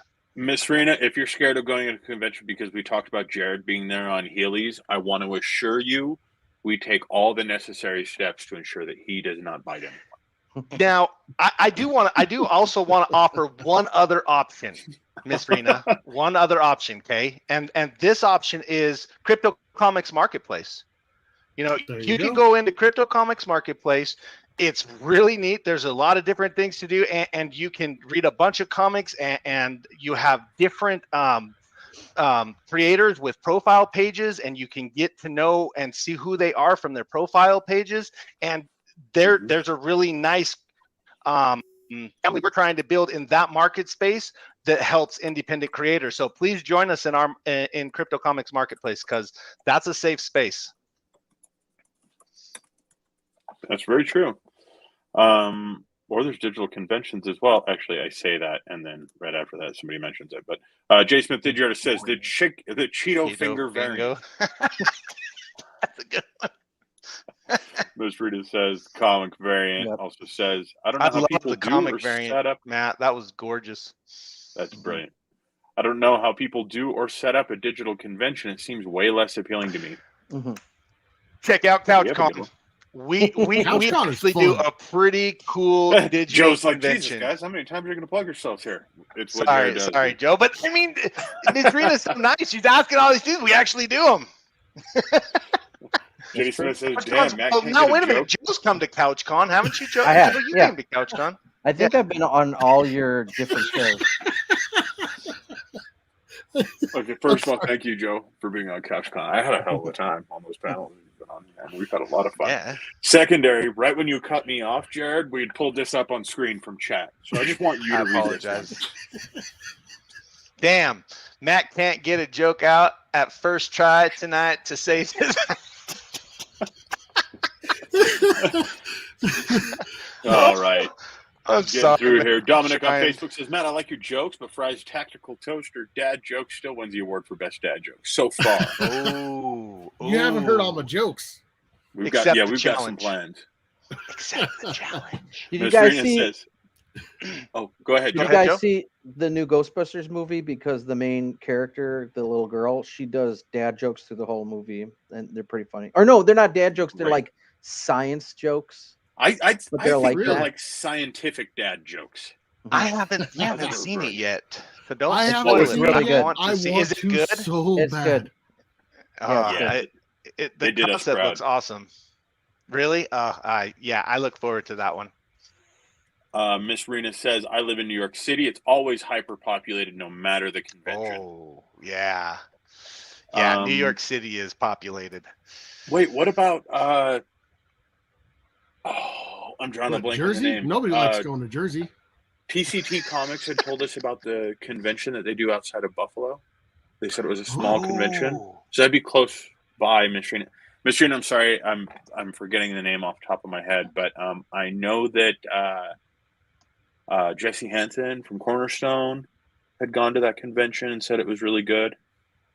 I just cannot. It may be on one of our older videos. I just can't remember the name. It's in of Buffalo, the convention. right? It's in It was right Buffalo? outside of Buffalo. I just can't remember I'm sorry, but yeah, there are actually small cons around you. You probably you're less likely to hear of them than New York City Comic Con. Small cons are good because the tables are cheap and there's still a good amount of people coming, and it doesn't require as much preparation and less investment. Well, and also the small cons are more focused on the creators. They really are. Like you get more authentic indie creators. Not the Smash Amazing or any of the other ones. Yeah. So Nobody Loser says Emerald City Comic Con was just here. I wish I could have gone. I do too. Oh, I wanted to go to that one. That would have been cool to go yeah. to. Miss Rena says it's because of COVID. I have a fear of getting infected. I don't. I immerse myself in as many giant public gatherings as possible. I'm like, I've had it twice. I'm done. Really? There you go. I got it in 2020 right off the bat. What happens when you work in fast food? Miss Rena says I've been in small cons and they were just as highly populated as the bigger ones. Yeah. That will happen. Really? Well, I think with things turning back on, I've just noticed like pro lockdown or before the lockdowns and stuff, things were kind of at a pace where everybody was used to it, and then everything slowed way down, and now everything's opening back up again, and it does seem like there's just more energy getting out. Like people really are getting out, and it's a lot more people are showing up to events. Because I think it was Chad Harden was telling me like he did better post-COVID than pre-COVID in the cons he went to. Did you notice anything like that in your sales, Joe? No. The last show we went had a good turnout. I think the people that turn out, they just turn out. I mean, nobody's really. I mean, the shows that I go to, nobody's really wearing a mask except some vendors. It's kind of like if you go to a coffee cafe, nobody's wearing it except maybe some of the staff, because they were told to. But yeah, I mean, where I am, it's pretty, and some of the areas around the Midwest, I mean, but you haven't noticed it. You haven't noticed an like people it being going to the conventions or not? It seems normal to me. It seems like a normal turnout. Cool. Yeah, that's what I would say. Have your sales reflected the same? Is that the right way to say I mean, that? they've been like better, but that's just because our stuff's better, Oh. But and we're just better at selling and stuff like that, But no, I and the only way to know that is to actually know the numbers of like how many people were at this show, and then say how many people were at your last show, and you'd have to like know all the numbers to accurately. I can only see what I see from my table. Right, because you don't have access to those. Yeah, that makes sense. It wasn't dead. I've been at dead shows. I know what those are like, and I've been to like crazy amounts. So I think it's pretty much the same. Yeah, that's good. Now, that's nice to hear. Let's see here. Getting out and about. Dominic asked, "How do you protect yourself from con crud?" Vitamin C, raw garlic, and water. I like those emergency packets. I take vitamin C, zinc, and vitamin D. Oh, good one. I got garlic pills. I tried doing the raw garlic once, and it's kind of difficult to do. Yes, it is. It'll kick your butt. I like elderberry juice. Oh, good one. Yeah. Those are usually done like homemade by people who are good at making it, and then you just buy it from them. What? Yeah. Oh, that's awesome, dude. It's got ginger in it, and it tastes really good. Yes. I have like apple cider vinegar, but that's kind of hard to take. Oh, you want to hear a funny about apple cider vinegar? My wife was shooting some apple cider vinegar, and I was like, oh, awesome. No. I'll shoot some apple cider vinegar. So I load up a shot of apple cider vinegar. Not raw. I didn't know she was mixing hers with water. Yeah. Yeah, I didn't know that. Yeah. So I take about this half a shot It of apple cider burns. vinegar and I freaking slam it and I almost died. Like I almost died. I couldn't breathe. I was like dying. And I looked at her. I was like, "How are you so amazing?" She's like, "I cut it with water, stupid." I'm like, "Oh my gosh! Why didn't you tell me that before I did this?" I almost died. Like it was kerosene. Oh yeah, it was crazy. It was crazy. Yeah, you got to mix it with something else. Oh, you can also get airborne. No, is it airborne? Airborne's pretty good stuff. Yeah. Yeah. Airborne's pretty awesome stuff. You can get But that. then you could, people take that, but like you could just take vitamin C pill too. It's kind of the same thing. But yeah, airborne's nice for people who don't know the vitamin C, zinc, and how to break down the vitamins. Airborne's a nice little, quick, easy packet. Yep. And when I'm not gonna lie. When you're at conventions, nice, easy packets are nice and easy. Yeah. Like having that things all together to where you can just slam it. Yeah. So things like that, Dominic, I'd say are really good for con crud. But you can have somebody walk up to your table like, "Oh, what's this comic about?" You're like, but that was before COVID. They would always do that. You're just, you got people in your face. But I mean, it's the equivalent of working behind a counter for like customer service. I mean, there's people walking up to you. It's the same thing anywhere. You go up to a cafe and order a coffee. Bank teller that too. Anywhere, bank. It's everywhere. Anywhere where you're dealing with public. It's how it is. That's just how it always was. As a side note, guys, no matter how bad con crud or COVID gets, wear deodorant when you go to a convention, please. Please. Everybody wants to talk about COVID being the bad thing here. Yeah. Deodorant. I'm telling you all right now. That's a more serious complaint. Yes. Wait, are you serious? Yeah. Oh, yeah, dude. You have no idea how many times I've stood in line waiting to see my favorite artist or writer or something like that, and my eyes are watering because of some like behemoth in front of me who's got like flop sweat everywhere. It's just usually it's me too. He's usually standing right behind me. Terrible. Yeah, that's a normal. Right. That's a normal, Joe says. Well, I think it's because a lot of these guys, let's say the hardcore comic collectors, which I am, but there's like, I'm talking guys who all they do is collect comics, and by that I mean all they do, meaning instead of showering, instead of like trimming their hair, clipping their fingernails, changing their clothes, all they do is collect comics. So this is their first time leaving the house all year. So, like some of them, that's all they do. So they just show up at the convention with no deodorant. I put on deodorant, I put on cologne, and I never wear cologne because I freaking hate that stuff. I comb my hair. Whoa. I freaking trim up my beard. Generally speaking, make it look all fancy and stuff. Yeah, I go all out when I'm conning because he's you want to look good the whole time, Joe. Don't dude. But the way it's great. One day I'm going to Healy with a Kilton. It's going to be awesome. How old are these Heelys? Because they don't make them anymore, do they? They're pretty old. My wife got them for me. I was like, man, I want a pair of Heelys so bad, and she actually found me a pair. And now my son can wear them, which really pisses me off because they still work. They haven't fallen apart. I thought they had like a lifespan. No, you just gotta grease the bearings.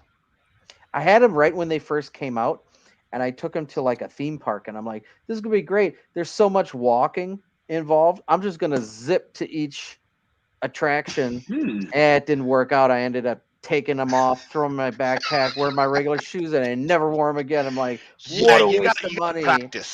You gotta practice. I tried. If you don't practice, they hurt. I couldn't get it. It was like having like a bunch of machinery attached to my shoes. It hurts. But see, the thing is, my Heelys don't wear out because I live on a dirt road, so I don't get to wear them very often, and you need a big space of concrete, so conventions are perfect. So I practice in my hallways, super easy, and then we go to conventions, and I flow with my camera, taking pictures of all the cosplay. It's so great. Well, we have a question in chat here. So Miss Rena comes in on YouTube saying, do you guys have a website? I would love to check it out. Yes, we do. name of the stream, cryptocomics.com. Check it out. And unless she's talking about you- me. Is she talking about me? She could be. We're still plugging you in anyways. StarCrossComics.com, StarCrossComics.com. Yeah, so you can go to cryptocomics.com/you/Joe Spicer. You can sign up right there. You can check out a lot of the Starcross books inside of our reader. If you don't have an account and you would like one, just go to that URL, click sign up and follow, and you'll be able to follow Joe. Are you doing And any? his Are you doing any of your, what you call it? A badge? badges. We weren't planning on it, but I'm just saying the Crazy Nine logo would make a nice one. Yeah, Joe, if you want to send us the Crazy Nine logo for a badge, that Okay. would be pretty awesome. And then what we can do is we can make it so that we can release the code. hold for it. on. So, Jared, are you going to make a badge tonight? No, I don't Then have why the you say proper we? tools. Who else does? I like to speak for you guys. Wait, are you saying you're not going to? I'm sorry, No, Joe. I think I want to These see guys you are make a jerks. badge. They don't want to do it for you. I'm sorry. I I definitely have cooler buddies fact, than that, there's but already- obviously. We already have a Crazy Nines badge in there for anybody that's eagle. Oh, you do already? We have one in there, but we can definitely do one of the logo. We talked about that last time we did a badge. Okay. Mm-hmm. I sent it See to how that Fry. can backfire?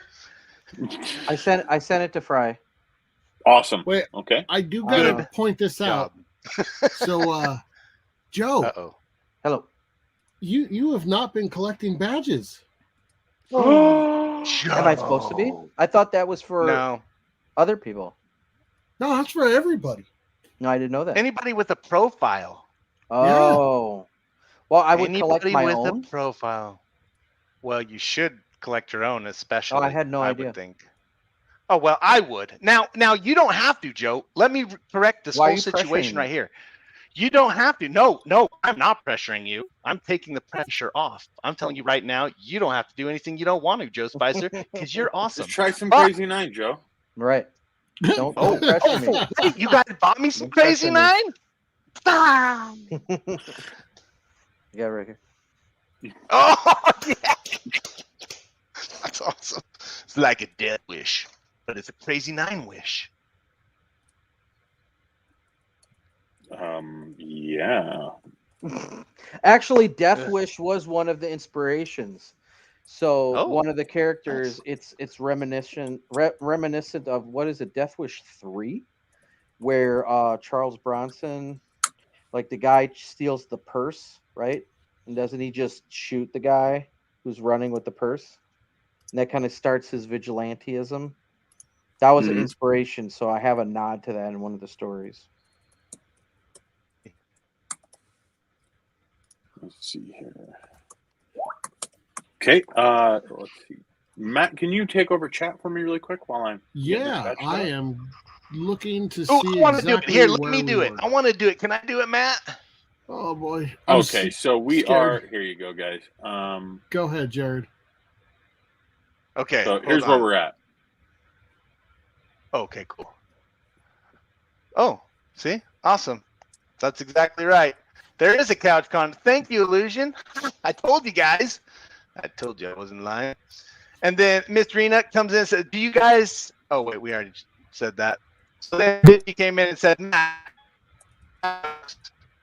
And we want Okay. Matt. Hold on. Okay. Hold on, please. Hold on, Jared. Your audio is cutting out terribly. Yeah. Real So, yeah, JD Smith comes in and says, Matt, is what Jared was trying to say. Right. bad. So, Matt, you haven't heard all my jokes, and we won't, Matt. We won't.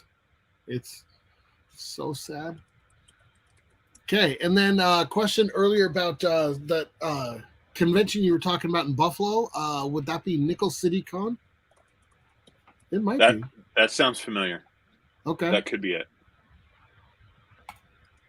All right. Mass or mandatory at conventions? No, not at the ones I've not been all going of them. to. Not Nope. all of them. Not. Nope. Maybe I think he was in New York. Like New York is the most like lockdown place on the planet. So I bet every New York show is. But I'm in Wisconsin, and none of them Mhm. are. In Salt Lake, it was kind of weird. Like half the staff they would crack down on you.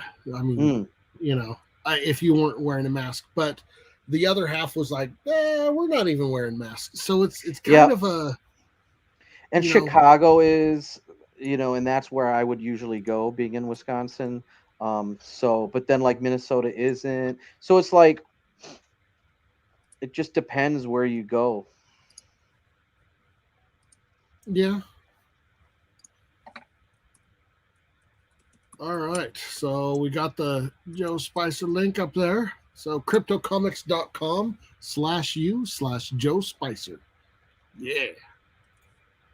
Let's see. Oh, we got a ton of comments here. Okay. All right. Yeah, you got to go a little quicker. Yeah, I swear by Airborne. Yeah. Cuts colds by half. I know. Airborne's awesome. Got good ingredients. Yes, nobody's religion says, yes, please, for the love of grace, wear deodorant. Please. And then Miss Rena immediately, I do not miss that. Ooh. Hygiene is mandatory, damn it. Miss Rena says hygiene is mandatory, damn it, I don't care. And also says, I'm not sure I want to join this comic marketplace. I'm a new creator and I'm very protective of my property. Good. Absolutely. You should be. Well, I would say this. If you are doing a comic property, at some point you're going to need to show it to the public.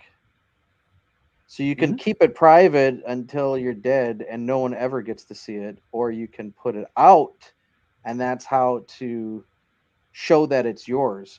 I know sometimes you hold back a project so long that somebody else does something exactly like that. You're like, that's the one I've been, that's the concept I've been trying to do. And you're like, oh, I should have put it out sooner. So I would say, as soon as you have your story and it's the way you want it, put it out immediately. Show and even when you're done with the project, you have to pre-promote it. Like, hey, this is our new book. It's coming out soon, kind of like a movie trailer. And that's not giving it away. It's telling the public, here's my idea. It's done. It's coming out. And, you have to get it out. You can't be worried. If you put it out on Crypto Comics, everyone's going to see that you're the creator of this story idea, and all your trademark information is in your book, in your fine print. It's out. Now it's public. Everyone knows you created this book and it's been put on the website in 2021. But the longer you keep it to yourself, someone might come up with something similar and you're going to be kicking yourself that you didn't put it out sooner. That's just my advice. Well, I would also like to add something to that. One nice thing about the Crypto Comics marketplace is we don't want your rights. We're non-exclusive, and so you are the publisher. We are not publishers. The platform is a publishing platform that allows you to self-publish your comic. And Joe is exactly right. You want to get something out there that establishes you as the owner of your idea. Yeah. Whatever that might be. And I really like his idea of a trailer or a small little preview or something of that nature. And you'll see in the marketplace, in your dashboard, you can actually see the publishing tool. When you go in there, you can actually set to where it just shows up like 2 pages or something of that nature, just to establish something, which really establishes you with that idea. He's so right. I mean, you have a unique idea and you are awesome because you came up with that idea. But remember, we're all a part of the super conscious, and that super conscious will actually, the idea starts to, I mean, haven't you ever watched commercials and been like, I totally said that like a week ago. Like, you know what I mean? It happens to me all the time. Yeah, and it's because once the idea happens here, it's shared out to everybody, and it's just the people who take the initiative and work on it that bring it into reality. Yeah, and so, when let's say Jared was making an independent movie, and he's like, I finished the script. I haven't hired the actors yet, but we're going to start filming. He might want to say, hey, everybody, I'm working on a movie. Okay. Then the next year he might say, hey, everyone, I'm working on my movie. And the title is going to be like, he wants to start like nailing things down. Okay. Jared's got a movie and it's called this. Okay. Hey guys, I got my blank movie coming out and it's coming out this week and it's about, he gives a little more on what it's about. Then he says, I'm going to release the trailer. And then there's all this buildup. He doesn't just say, I'm not going to say nothing to nobody until it's done. And then I'm just going to drop it on a Tuesday. Nobody's going to care. Because if somebody just dropped a movie on the day and no one ever even knew it was being worked on, nobody would go to see it because there was no hype built up. There was nothing. It was just dropped. Nobody went to go see the movie. Mm-hmm. It doesn't matter if it was great. Nobody knew it was even coming. There was no preparation. They run trailers forever until they finally say the release date, and then you go see it because there was all this talk. You gotta start showing people. My creators at Starcross, like Sean Davis, he is on Instagram like every couple days. He posts a new panel or page that he's completed of his new book of the continuing adventures of Pillowman and Blanket Boy. He posts a new panel, and that is making people go, "Wow, that's really cool. I want to see what." And he posts another panel and shows the progress. This is pre-colors and pre-lettering. So he's whetting people's appetite for what he's working on. He's not holding it back, you know? Right. That's really, really smart. Great advice. Thanks, Joe. Yeah, very much, dude. Rose comes in and says, hey, I just had a thought. If I signed up with my new email, would I get all my badges back? I think referencing from her old account. Would I be able to look at comics in the marketplace? That's two questions. One, yes, you'd absolutely be able to look at comics in the marketplace with a new email and new account. Secondary, though, as far as I know, and I'm kind of speaking on behalf of our whole team here, you would not get those badges back from one account unless you went back through the videos to find the codes. Yeah, you could reclaim all those badges onto a new account. The reason I say that is because it sets kind of a precedence. And being that we are involved with NFTs, I don't want somebody to look at this video 3 years from now and be like, hey, you guys told Rose Kirby she could save all of her badges. And by that point, something a little different is going on with the badges where we can't reward them that way. So yeah, hopefully that answers your question. Let me burn through here real quick. Dominic comes in and says, I'm at 109 badges. Jeez. Wow. Crazy, man. Wow. Dude. Nicely done. JD Smith says, Joe trying to push CC into making badges when he doesn't even have one himself. Shake my head. I thought I was just making badges to give to people. Which is awesome. You're making them, but I just like inspire you to make badges and thank you for that. Yeah. I appreciate it. Rose says very much. Rose says, just to let you know, I can't seem to do anything with this new iPad. I'm unable to do anything digitally. I can only talk. Voice tech on Apple is kind of a pain. So we appreciate you being here, though, Rose, honestly. Jay Smith says, does Joe Spicer even know what this means? And he's pointing up in chat to something that I'm not going to show. To the secret badge code. Okay, I guess we are going to show. We'll go ahead and show it now. Joe's going to read it. It's a super secret badge code. Oh, AM/PM. Oh, right on. Nice one. Yeah. This is going to crash my internet. Jay Smith says, Miss Rena, I remember my first comic idea. And then Miss Rena says, I'm not keeping it private. I'm just unsure joining a newsletter site. Okay, clearly we are not a newsletter. Ooh, ouch. We have a newsletter. Ouch. But we are a marketplace. Yeah. Wow. Wow. Now, I mentioned done on the branding. I mentioned having a newsletter is good to have your fan base know when to buy your new books. But that's not what we're talking about in relation to properties, right? Right. Miss Rena, if you, after the stream, she when you have a thought chance, our site was a newsletter. yeah, Right. go over to Crypto Comics, check out Joe Spicer's page. Feel free to sign up. You do not have to ever upload a single thing, Miss Rena. Mhm. Yep. Check out things from other creators. Check out the comics that are in the platform. Right now, all the books that are on there, including the ones from Joe here, are entirely free for you to check out. All that we ask is that you please leave a review so that when we do go live with the marketplace and Joe starts making some money off of those, people know to look for those reviews and to see people that have kind of trusted the system and do things like that and get an idea of the different type of books that are inside of the marketplace, because there's a lot. Oh, But you never, ever have to upload anything. We hope you do, though, to be clear. What was that badge claim number? 109? Yeah, so probably not even higher now because we just released another batch. Miss Rena says, I have no issue showing my book to other people. That's good. That's good. Awesome. A lot of people do. You get creator anxiety. Oh, JD guess how many Smith badges says, I have. JD Smith Digiartist says, Spicer was right about waiting too long. I had a comic called Crazy 8 one time. That's great. Miss Rita says, I would like to have my own publishing website with my books and properties in the future.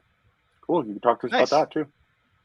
Yep. Well, that's what you guys do right there. Yeah, that's exactly it.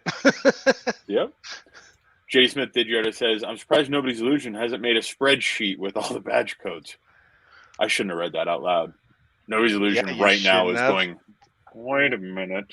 You mean she's doing that? Yeah. Hey, just so you know, how many badges you got, Illusion? Because I got more than Dominique. Dominic, I'm hot on your heels, boy. Then Miss Rena says, I thought your marketplace was like a comic newsletter from what I've seen of it. On the homepage at the very top, there's a call to action to sign up for the newsletter. So should I just actually open up a comic book and show everybody? Show one of Joe's comics. Yeah, I'll open up one of Joe's. Let's show the quality of that so that we can segue back over and talk Joe, about do you have a preference? Let's see. Scroll over. What do we got here? Keep going. Let's see. Let's try Frontera Flash of Dawn. One over. There we go. Let's try that one. Okay. So as of right now, you could. I purchased a copy, but I'll buy another. Okay. And right now, these purchases are beta, so there's no funds being transacted or anything like that. Just to give an explainer while you're going through it, Matt. Yeah. Okay. Joe has contributed these comics to help us as we're in beta testing for this marketplace. So this is the reader. Okay. As of right now, zoom in on it and yeah, that's good. I think I have this one in my. Hey Matt, can you do me a favor? The window that you're using to look at the reader, can you make it a little bit taller? Right now, you're only showing a super wide screen version of it, so it makes it kind of hard for anybody watching it on the stream. Yeah, go up into your browser and full screen it. You should be able to full screen your browser to the. Your browser window itself, Matt. Just pull in the width for me. It's totally responsive. Getting all technical, Fry. Holy mackerel. No, Matt, the outside of your browser window, just scale it in. I think that's... Dude, it is. I think this is the StreamYard. That's StreamYard. Is it StreamYard's doing it? It is. Yeah. That's what they do. See how you have Crypto Comics in the background? That's always going to be there. It's because we're still on screen. That is not okay. Oh, take a full screen. There you go. You can do that. Dun, dun, dun. Okay. There we go. So roll through it. There you go. So there's so much stuff that you could do with these the comics on Crypto Comics right now. God, your artwork is so sick, Joe. Thank you. Frontera number 2 and 3 are done. They're just being lettered right now. Really? Oh, fantastic, dude. Yep. Hey, you guys are really hammering over there at Starcross. Always. I mean, I just got a huge order of books, and Phantom Lion is coming back. next year, which is like a month. And let's see, Ebengard, creator Ebengard just showed me he just finished issue 2. Killer of Kings #3 is done. I could keep going. That's so fantastic. So you guys are doing your crossover, your universe crossovers pretty soon, aren't you? Well, yeah, we did Biblical Proportions #1. Biblical Proportions 3, 4, and 5 are all written. They just have to be finished being drawn and then colored and then lettered. That's our major crossover. We're also doing in Starcross Comics Presents, we're doing team ups. So those are, 2 characters from 2 different books teaming up. Oh, right on. Yeah. Yeah.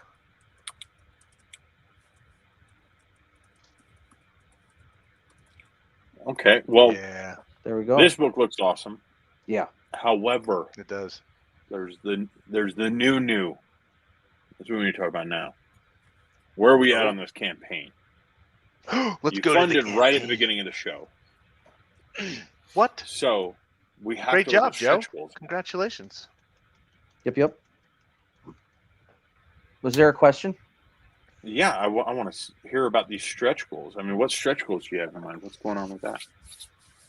Did we go? Oh, I don't have any. I laid out everything we have in terms of, I laid out all the offers, from the bullet to the t-shirt. I just put them all out there.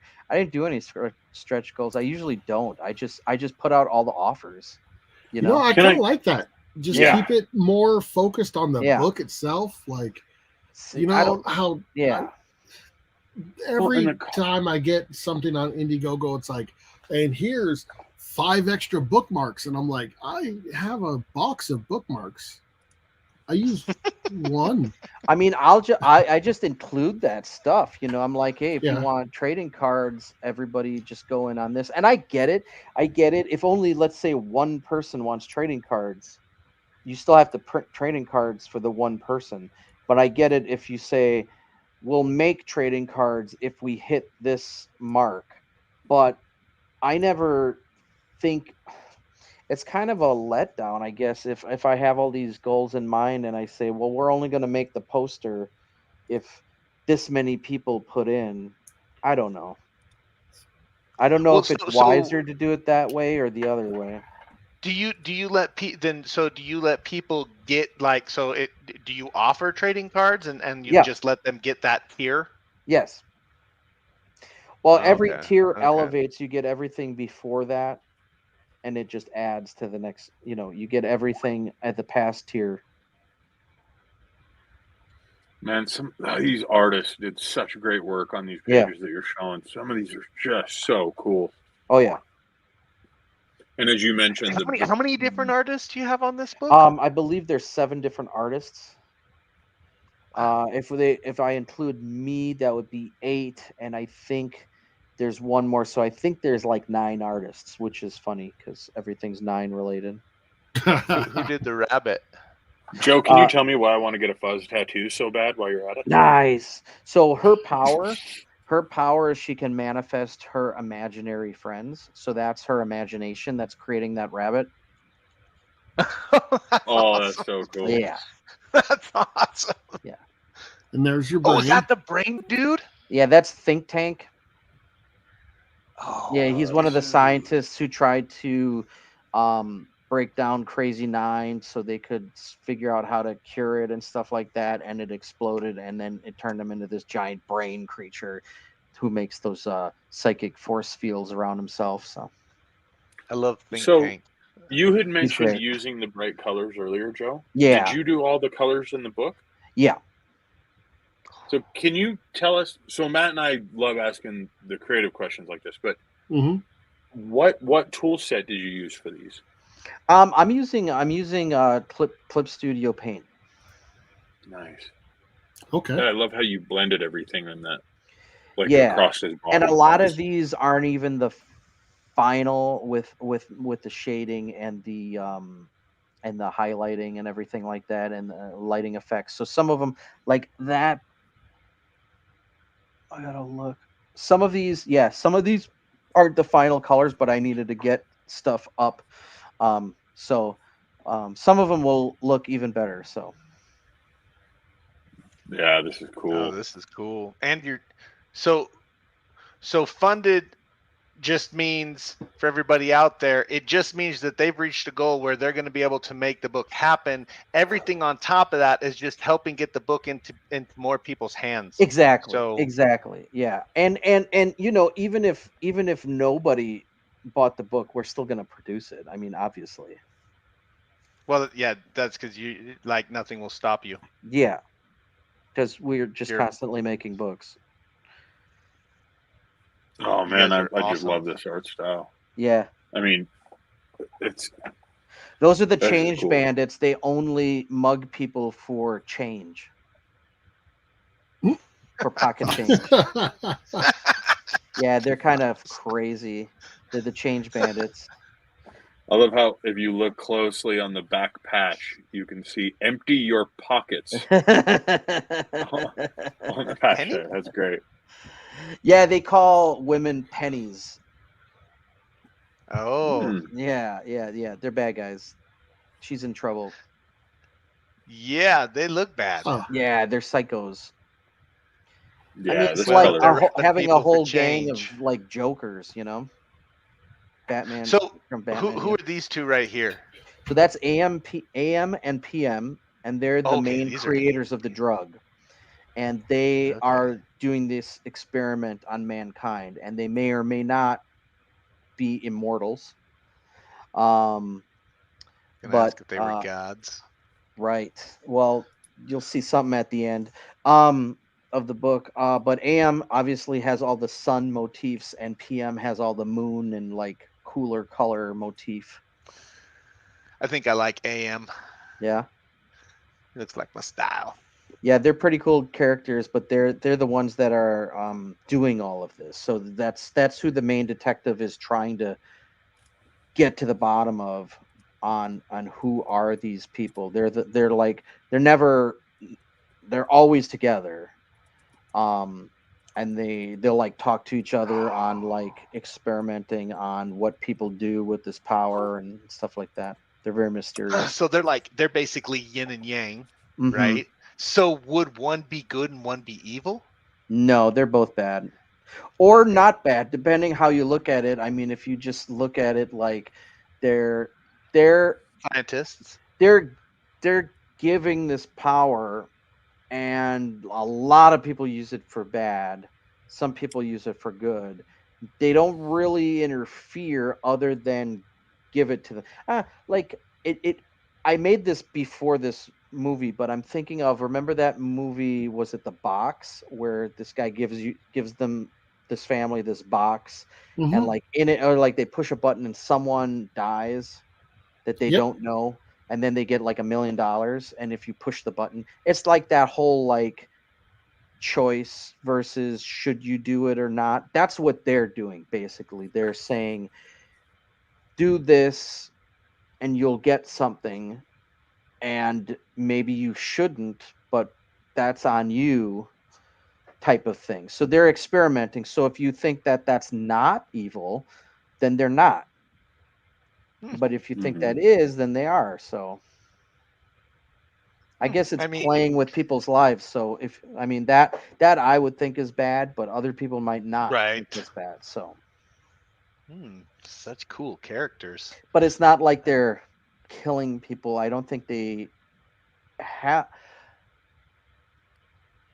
Okay, there is a story in Crazy Nine, in this book, where they have a dealer that's like a lower level dealer, and he tries to like leave the dealing life, and he wants to like get out. Yeah, they don't like that. So I guess if somebody betrays their trust, you know, it's almost like a Yeah. mafia family, where it's like, oh, you're gonna like leave the Cartel. organization, like you can't do that, you know. Oh, well, I guess they ain't so cool. Yeah. I was thinking lower level demon when you said dealer. Oh yeah. No. There's this other story in there with this like higher level dealer, so it's like a mob boss who's been running those through his drug dealers, and he's got a really cool story in this book. It's just something you would never think of. So he's on death row, so he like turns himself in, and then something happens in that story that you think is unrelated, and then at the end you find out it was related. You're like, I didn't see that coming, and it's a really cool concept. I wrote it. Like, I'm just a little partial to it. Just ask me about it. No, that's awesome. Cool. Yeah. So do you foresee this being a new series then? Well, see, I put all the stories that I wanted to do into one book. So they're short stories. They're almost like Twilight Zone episodes, They're all Crazy Nine themed, So they're all different ones. One's with this kid in at a playground and these bullies, and then one is this activist woman who's against guns and all this and what she has to do, and another one is this superhero story where you're like, whoa, what's going on here? And another story is about this like homeless guy in the subway station, and what does he do with the power, and there's an investigation involved in that, and then there's the bookend story, the bookend stories, which is the detective. So he's like the beginning and the end, and it ends. I mean, it could keep going after that, but it is an end in a way with a twist. And then all the stories inside, they're just they're different, but they're all Crazy Nine related. Only that they're related in that they're all using the same drug, right? But they're not intermingled, and one's not affecting another's outcome or anything like that, is it? So like one will have like a radio program that's talking about one of the cases that happened previous. Mm-hmm. So they're happening kind of real time. Yeah. Okay. Yeah. So are they all based in one city, or is it all over the world? So pretend like it's New York, but then there's like the Bronx, and then there's like whether it's like Harlem or whether it's like, so they're kind of roughly in the same city, but there's different parts of the city. Yeah. Like two stories might happen like very near each other, and then another one might happen in like a ritzier area, and one might happen in a really bad neighborhood. Yeah. That's cool. I was just thinking that. That's but awesome. They're all happening in the city. It's not like one's happening on a farm or something like that. Right. Yeah. Well, I mean, what would you do? You'd shoot yourself and then go out and plow a whole field. Milk the cow. Yeah. Well, with you especially, I feel like you probably have 30 more stories all ready to go. And so that's why I ask if this is going to be. No, this is going to be a 60-page book, and I'll have felt that I've told my Crazy Nine stories, and I'll leave that for people to buy that book, and I'm moving on to my other stories that I have. But I will say that in our 4-issue miniseries, Biblical Proportions, which is number 1's already out, Crazy Nine does play a part in that story. So. Oh wow. Very cool. And any of our other books can have a Crazy Nine user in it. So. Because it's an in-universe thing. You're trying not to spoil things for us, aren't you? Yeah. Well, I usually spoil things to you guys anyways. I thought I would sneak it in there, Joe. I'm gonna be honest with you, but I feel like you caught me. Yeah. No, you've been doing good. I'm gonna say this right now, y'all. If it ends up that Corn Dog is just a crazy user this whole time, Joe, I will burn this place to the ground. Sorry, dude. Sorry. Crazy Nine won't work on Corn Dog. You should know that, Fry.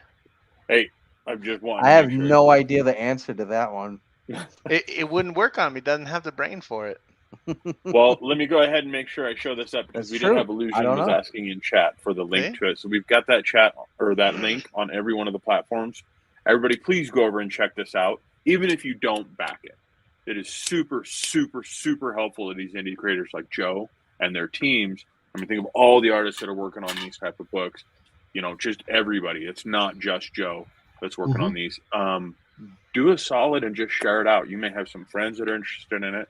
And keep in mind, the one, I think one of the best things about Starcross is you guys really keep your pricing honest. I mean, there's no, super high dollar tiers that people are just outside of affordability and stuff like that. I mean, I think all in is like $50, $55, somewhere around there. It could change based on your location, obviously. That's USD. I mean, we have really you get a prices. lot for your money with these books, and I think it's great. So kudos to you, man, for keeping it affordable for people and keeping that bar of entry low. For keeping it real. Keeping it real. Keeping it real low. Real up in here. Real low. Keeping it real low. Keeping it real low up in here. Rose Kirby, I've seen your chat inside of the questions. Joe was talking about his book, though, and I didn't want to stop that. So just to answer your questions, yes, if you sign up with a new email address and password, yes, you'll be able to make a new account. Keep in mind, though, like we said earlier, there are certain limitations that we have as far as bringing elements from your old account over to this new one. I mean, I still say that the best bet would be for you to restore your password on your old account. Hopefully you can figure out, what the limitation is there on that email address, though. And we understand if you can't, we apologize. If we can't help you enough, but we're trying. And then Miss Rena had actually earlier said, this comic has nice art. It reminds me of 2010's DC Comics. I can definitely see that. Nice. I think it's very accurate. Actually, that speaks to Joe's eye. All your comics look fantastic. You really do hold a level of professionalism and freaking quality of product. So it's really great to see. And where all can people find you, Joe, and Starcross? StarcrossComics.com. StarcrossComics.com. And, you can go to our Facebook site, Starcross Comics LLC. I don't know if that factors into the name. I don't remember if you. I'm on Instagram. Joe Spicer's on Instagram. Starcross Comics is on Instagram. I'm not on Twitter that much, except for posting links to our campaigns. Let's see. Yeah, that's and then our campaigns. If you go to our website, we usually, and if you get on our mailing list, we'll tell you, so you don't have to know what we're working on. If you're on our mailing list, which you sign up on our website, we'll notify you every time a new book comes out, which is often. We're putting out 3 books a month. Wow. Well, and there's a follow feature on Indiegogo, so if you guys go to that link for this campaign, you can follow the account for Joe Spicer. So everything there, and you can also follow him on Crypto Comics, of course. So yeah, he's all over the place. Yeah, and we got Black Blossom number 6 just came out. I totally forgot about that one. Oh, those are so good. Those are fun. Yeah. We had so much fun with them on stream. Yeah, I mean, what was it? I think it's 5 where the big stuff happens, and then 6 is the fallout from that big thing that happens that I can't talk about, but I would if it was my book. Don't talk about it. Don't spoil. But it's worth a read, y'all. No, I'm gonna spoil it. Awesome. So Jared shows up, acts like Godzilla, tears down the town. It's nuts. It's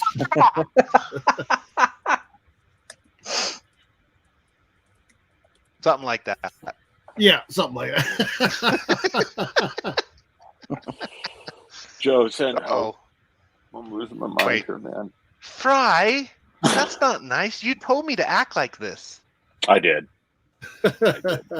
Actually, he paid me money. I did not do that. But no, he didn't. There's a lot of comments. Wait, have you got through them all yet? Somebody's got to get up on that. Come on, Fry, get up on it. Get on up. I want to reply to these, but I can't. Oh my gosh, Nobody's Illusion beat Dominic with the number of badges. That's very cool. Yes, it is. Coming down here onto the end. Rose says, "Thank you as ever. Great podcast. Hope to catch you next time. Love, joy, and happiness to all 4 of you." Thank you. Thank you, Rose. Ditto. And I'm trying to remember that we do this as a podcast. It's hard for me to remember that. Brian, Matt, keep reminding me, because I always forget because I can see myself. Ugh, so tired of looking at me. That's weird. All right. Well, with that, let's wrap this thing up. We're 2 hours, 15 minutes. Thank you so much, Joe, for being on. Joe, hang out. Thank you. Appreciate you hanging out. Of course. And everybody, like I said, go check out Crazy 9 on Indiegogo. Share it out with your friends. Share it on social media. Send it That'd to be a great. place. Send it to your enemies. They'll love you Nothing's gonna for it. make them more offended than the fact that you're happy and found a cool comic. So, That's that being deep. said, thank you, everybody. Please make sure you like, subscribe, hit the little bell notification to know when we go live. And Crypto Comics love you. Bye. And share. Share.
His head, it's so shiny.